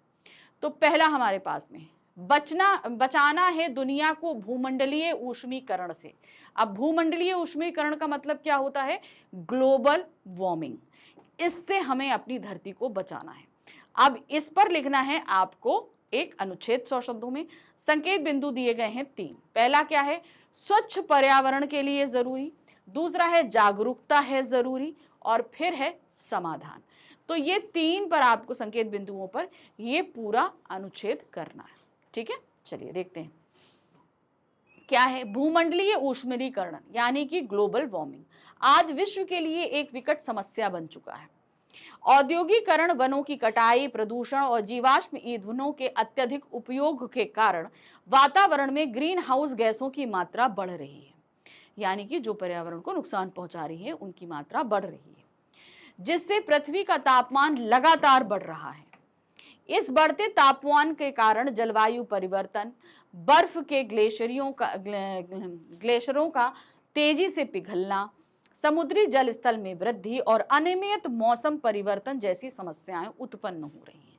अब देखिए, जाहिर सी बात है, वातावरण गर्म होगा तो बर्फ पिघलेगी, बहुत सारी चीजें होंगी जो हमारे लिए नुकसानदेह हैं। यदि समय रहते इस समस्या का समाधान नहीं किया गया तो आने वाली पीढ़ियों को भारी संकट का सामना करना पड़ेगा। स्वच्छ पर्यावरण बनाए रखना ग्लोबल वार्मिंग को रोकने के लिए अत्यंत आवश्यक है। यानी कि वातावरण को स्वच्छ रखना, जो ग्रीन हाउस गैसेस हैं उन पे, इनके लिए वनों की कटाई को रोकना होगा, अधिक से अधिक वृक्षारोपण करना होगा, कार्बन उत्सर्जन को कम करना होगा। जो हम लोग आजकल जो है ना, ये जिनसे कार्बन डाइऑक्साइड ज्यादा रिलीज हो रही है, उस पर रोक लगनी होगी। हरित ऊर्जा स्रोतों का प्रयोग बढ़ाना जरूरी है। इसके अलावा हमें प्लास्टिक का कम से कम उपयोग करना चाहिए, जल एवं ऊर्जा का संरक्षण करना चाहिए और सार्वजनिक परिवहन को प्राथमिकता देनी चाहिए। यानी कि देखिए, सब लोग अगर अपनी अपनी गाड़ी से जाएंगे तो जाहिर सी बात है पोल्यूशन बढ़ेगा, तो ज्यादातर पब्लिक जो है कन्वेंस इस्तेमाल करिए, जिससे इस तरह का पोल्यूशन नहीं होगा। इस समस्या के समाधान के लिए जन जागरूकता बेहद जरूरी है। यदि प्रत्येक व्यक्ति अपने स्तर पर प्रयास करे और सरकारें कठोर पर्यावरणीय नीतियां लागू करें तो हम इस संकट को कम कर सकते हैं। हमें अपनी जीवन शैली में सुधार लाकर और प्राकृतिक संसाधनों का सतत उपयोग कर धरती को बचाने की दिशा में सार्थक कदम उठाने होंगे। तो बहुत जरूरी है अपने रहन सहन, काम, इन सारी चीजों के तरीकों में बदलाव लाना होगा, तब कहीं जाकर इस ग्लोबल वार्मिंग को हम रोक पाएंगे। चलिए, अब हमारे पास है हमारा दूसरा अनुच्छेद। क्या दिया गया है? भारत की सांस्कृतिक एकता।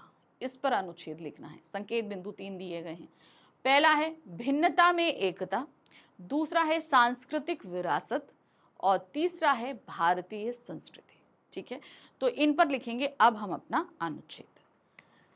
बहुत ध्यान से देखिए, आपके पास जब आप ये PYQ सॉल्व करोगे, आप जब सैंपल पेपर करोगे, वेरिएशन ऑफ क्वेश्चंस हैं जिनको आप ध्यान से पढ़ो, देखो कि किस तरीके से लिखा जा रहा है।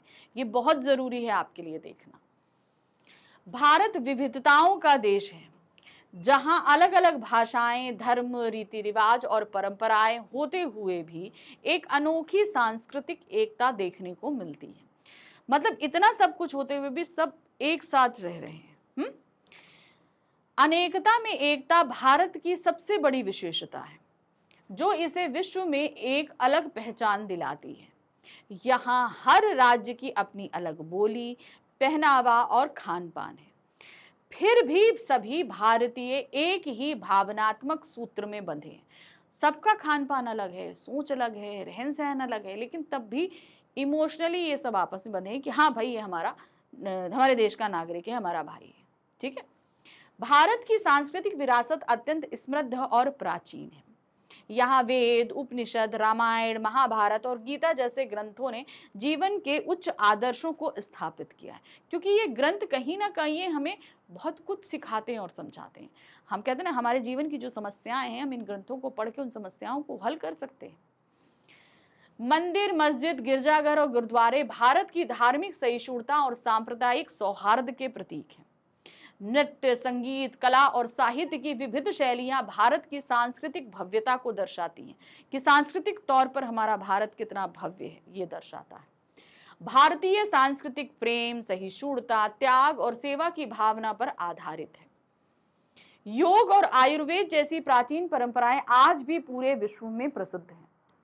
भारत के त्योहार जैसे दिवाली, होली, ईद, क्रिसमस, गुरु पर्व आदि सभी धर्मों के लोगों द्वारा उत्साह के साथ मनाए जाते हैं, जो राष्ट्रीय एकता को और मजबूत बनाते हैं।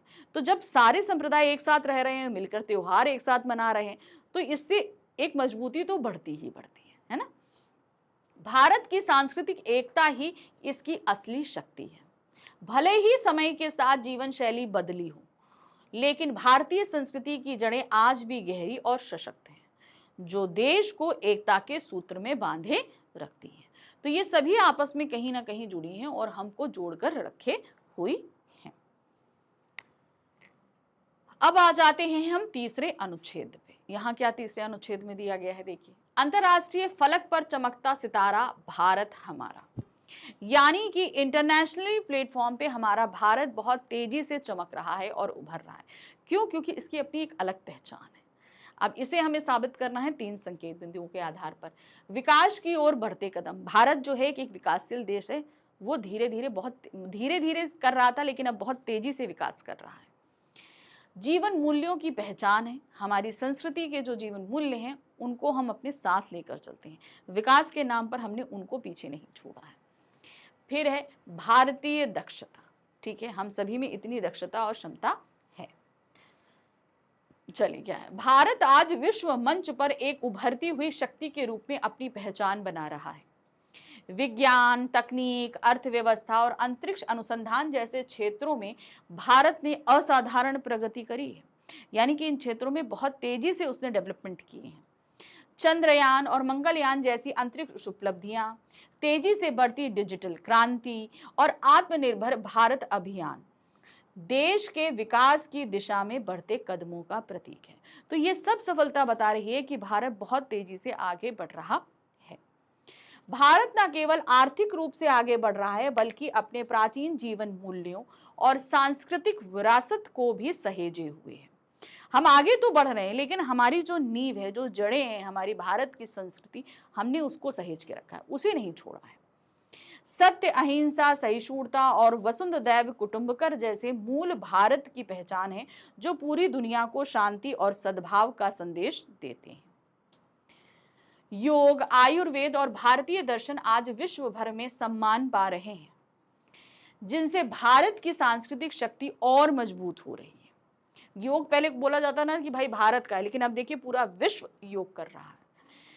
भारतीय दक्षता, भारतीय क्षमता का कोई मुकाबला नहीं है। हमारे देश में वैज्ञानिक, डॉक्टर, इंजीनियर, खिलाड़ी और कलाकार हर क्षेत्र में अपनी योग्यता साबित कर रहे हैं। आप किसी भी क्षेत्र में जाइए, आपसे बढ़ चढ़कर आप लोगों को वहां पर देखेंगे। स्टार्टअप इंडिया और मेक इन इंडिया जैसे अभियानों ने भारत को वैश्विक व्यापार में एक प्रमुख स्थान दिलाया है। आज भारत आत्मनिर्भर बनने की राह पर है और एक नई शक्ति के रूप में उभर रहा है। यदि हम अपने विकास की गति को बनाए रखें और अपने मूल्यों को संजोए रखें, तो वह दिन दूर नहीं जब भारत अंतर्राष्ट्रीय फलक पर सबसे उज्जवल सितारे के रूप में चमकेगा। ठीक है, तो अगर हम अपनी ये सारी चीजों को बनाए रखेंगे तो बहुत जल्दी भारत बहुत आगे निकल जाएगा। ठीक है, तो यहाँ खत्म हो गए हमारे अनुच्छेद। ठीक है, अब हमारे पास क्या आ रहा है, अब आप यहाँ पर देख रहे हैं कि हमको लिखना है पत्र। क्या लिखना है? पत्र। हमारे सामने 2 पत्र आए हैं, दोनों में से हमें एक पत्र करना है। ठीक है, तो जो भी आप पत्र करेंगे उसके लिए आपको नंबर मिलेंगे 5। देखिए क्या दिया है, आप शुचि या शौर्य हैं। आपके मोहल्ले में जल की आपूर्ति बाधित है, यानी कि पानी ठीक से नहीं आ रहा है। जल की सुचारू आपूर्ति के लिए जल बोर्ड निगम अध्यक्ष को लगभग 100 शब्दों में पत्र लिखकर सुधार के लिए आग्रह करिए। अब आपको जल निगम बोर्ड को जो है पत्र लिखना है और सुधार के लिए आग्रह करना है। ठीक है, चलिए लिखेंगे। अब ये आप सीधे देख रहे हो कि ये एक औपचारिक पत्र है। ठीक है, क्या करेंगे, सेवा में अध्यक्ष महोदय, जल बोर्ड निगम लखनऊ। दिनांक डालेंगे जो भी डेट को है। फिर विषय है जल आपूर्ति की समस्या के समाधान हेतु। ठीक है, महोदय, मैं आपके ध्यान में यह लाना चाहता या चाहती हूँ, क्योंकि भाई यहाँ पर सूची और शौर्य दोनों लिखा हुआ है, कि हमारे मोहल्ले में पिछले कुछ दिनों से जल आपूर्ति बाधित हो गई है। सुबह और शाम के निर्धारित समय पर पानी नहीं आ रहा है। जो एक टाइम स्लॉट होता है ना कि भाई इस समय पानी आएगा, पानी नहीं आ रहा है, जिससे निवासियों को भारी परेशानी हो रही है। पीने और दैनिक आवश्यकताओं के लिए पानी की उपलब्धता न होने के कारण लोगों को दूर दराज से पानी लाना पड़ रहा है। मतलब वो उनको बहुत दूर जाना पड़ता है, पानी नहीं मिलता, जब आ ही नहीं रहा है पाइपलाइंस पे, तो बहुत दूर जाके पानी को लाना पड़ता है। आपसे निवेदन है कि कृपया शीघ्र ही इस समस्या का समाधान करें और जल आपूर्ति को सुचारू करने के निर्देश दें। आपकी त्वरित कार्रवाई हेतु हम आभारी रहेंगे। अगर आप इस चीज पे तुरंत एक्शन लेंगे तो हम इसके लिए आपका बहुत आभारी रहेंगे। धन्यवाद सादर सुचि शौर्य। और नीचे अपना मोबाइल, क्योंकि भाई हम कंप्लेंट कर रहे हैं तो भाई हमारा कुछ तो पता होना चाहिए ना कि भाई हम अगर आपकी कंप्लेंट पे काम हुआ नहीं हुआ कुछ भी हो तो फोन नंबर तो एक आपका मायने रखता है। ठीक है, चलिए अब अथवा करके हमारे पास दूसरा प्रश्न है। ठीक है, क्या दिया गया है, आप भावुक या अनोखी हैं। आप लड़के हैं तो आपका नाम भावुक है, लड़की है तो आपका नाम अनोखी है। आपका जिला स्तरीय क्रिकेट टीम के कैप्टन हेतु चयन हुआ है, यानी कि स्टेट लेवल पे आप क्रिकेट टीम के कैप्टन हैं। अभ्यास और मैच हेतु आपको 1 सप्ताह के अवकाश की आवश्यकता है। ठीक है, अब आपको छुट्टी चाहिए, प्रैक्टिस करनी है। निवेदन करते हुए विद्यालय के प्रधानाचार्य को अवकाश के लिए लगभग 100 शब्दों में पत्र लिखिए। तो आपको छुट्टी चाहिए तो उसके लिए आप पत्र लिखोगे, किसको, अपने प्रिंसिपल को। तो औपचारिक पत्र ही है, तो सबसे कैसे लिखेंगे, सेवा में प्रधानाचार्य महोदय या महोदया, केंद्रीय विद्यालय आगरा। तो यहाँ पर आप चेंजेस कर सकते हैं, विद्यालय का नाम आप अपने विद्यालय पर लिख सकते हैं, जिस सिटी में रह रहे हैं आप उस सिटी का नाम लिख सकते हैं। ठीक है, फिर दिनांक देंगे, फिर विषय, 1 सप्ताह के अवकाश हेतु निवेदन, आप रिक्वेस्ट कर रहे हैं, कैसे लिखेंगे, देखिए यहाँ पर, माननीय महोदय या महोदया, सविनय निवेदन है कि मुझे जिला स्तरीय क्रिकेट टीम का कप्तान चुना गया, यानी कि स्टेट लेवल पे मुझे क्रिकेट टीम का कैप्टन चुना गया है, जिसके लिए मुझे अभ्यास और आगामी मैचों में भाग लेने हेतु 3-2 से 9-2 तक 1 सप्ताह का अवकाश आवश्यक है। यह मेरे लिए गर्व और सम्मान की बात है, जिससे मेरे खेल कौशल को निखारने का अवसर मिलेगा, यानी कि मैं अच्छे से जो है अपने कौशल को निखार सकता हूँ।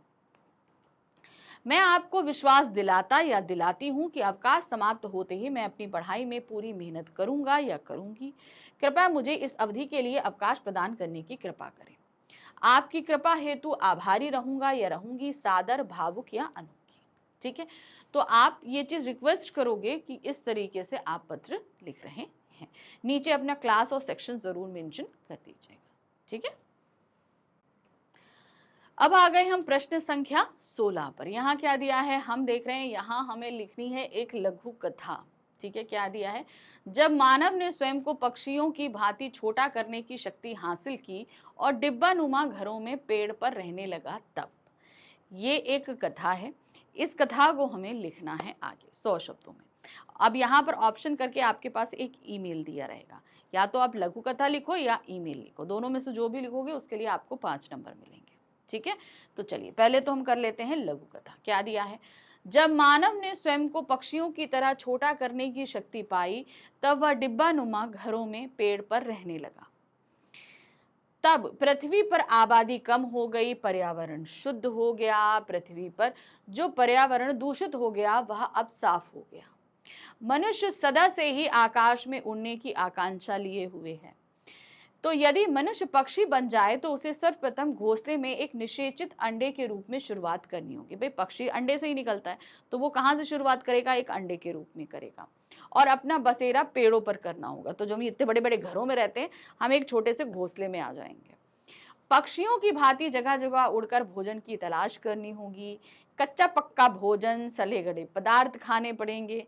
तब मनुष्य स्वादिष्ट भोजन और पकवान से वंचित रह जाएगा और उसे बड़े बड़े घरों की अपेक्षा पेड़ों पर छोटे छोटे घरों में रहना पड़ेगा। तो जितने बड़े बड़े घरों में रहता है तो क्या छोटे छोटे उसे घरों में रहना पड़ेगा। ठीक है, अब अथवा करके दूसरा प्रश्न हमारे पास में क्या है, ईमेल।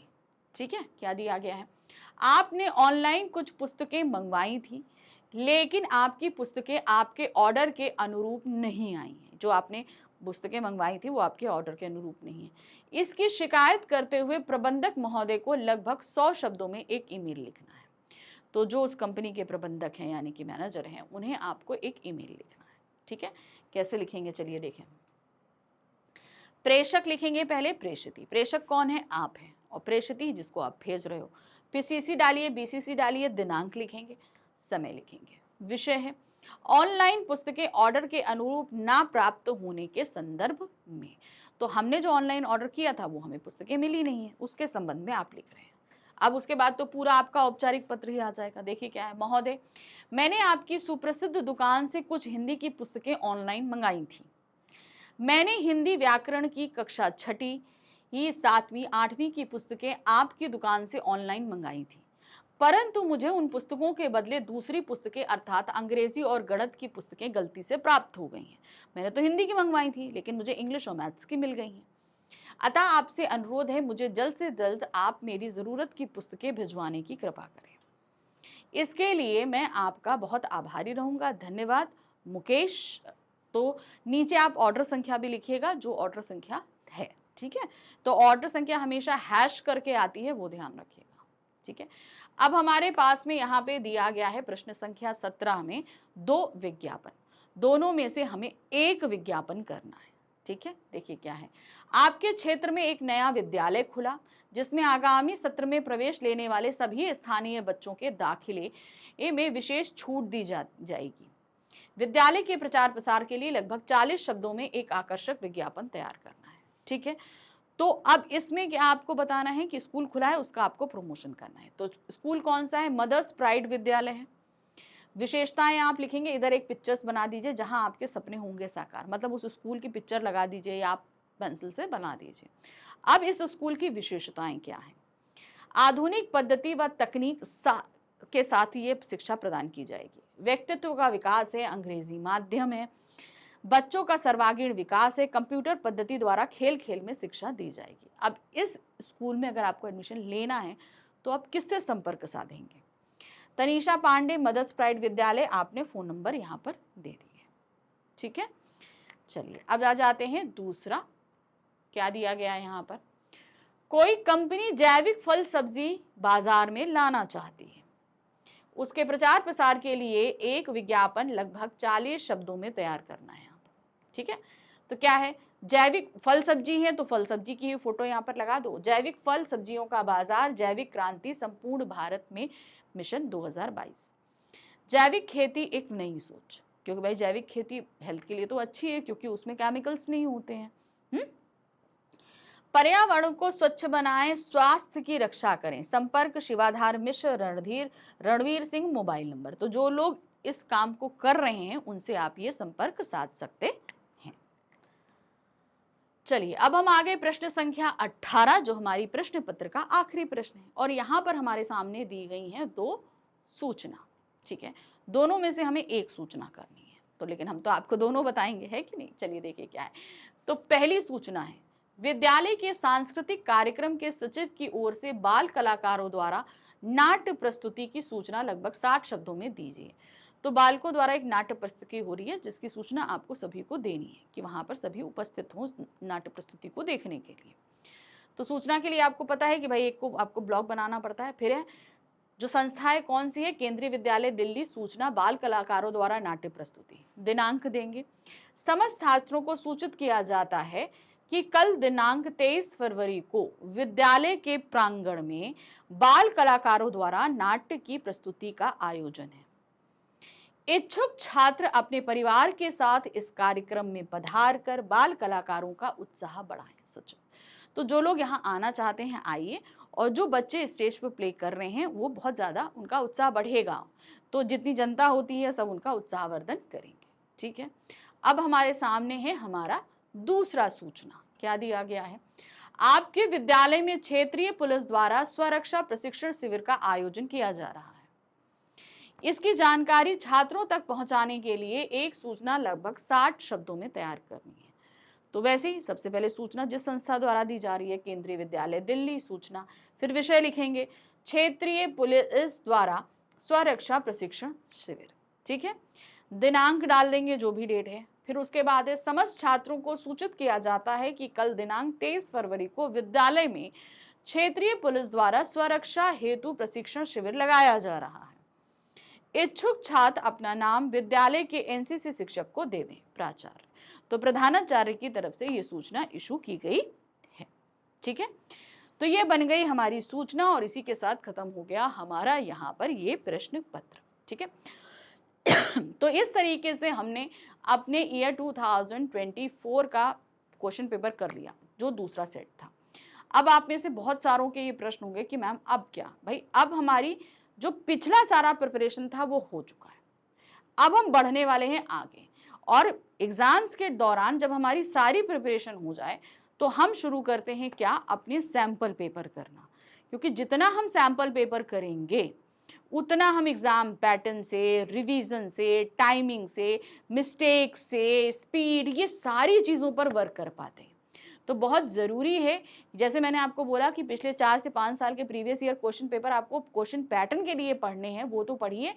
तो आपको एग्जाम की प्रैक्टिस के लिए बेहतरीन तरीका होता है 4 से 5 सैंपल पेपर सॉल्व करना। जितना आप सॉल्व करेंगे उतने बेहतरीन तरीके से आप चीज़ों को समझ पाएंगे। ठीक है, तो अब चलिए, अब आप कमर कस लीजिए सैंपल पेपर्स के लिए। मिलते हैं अगली बार सैंपल पेपर 1 के साथ। ठीक है, तो थोड़ा सा आपको इंतजार करना है, मिलते हैं। ठीक है, thank you for watching, bye bye.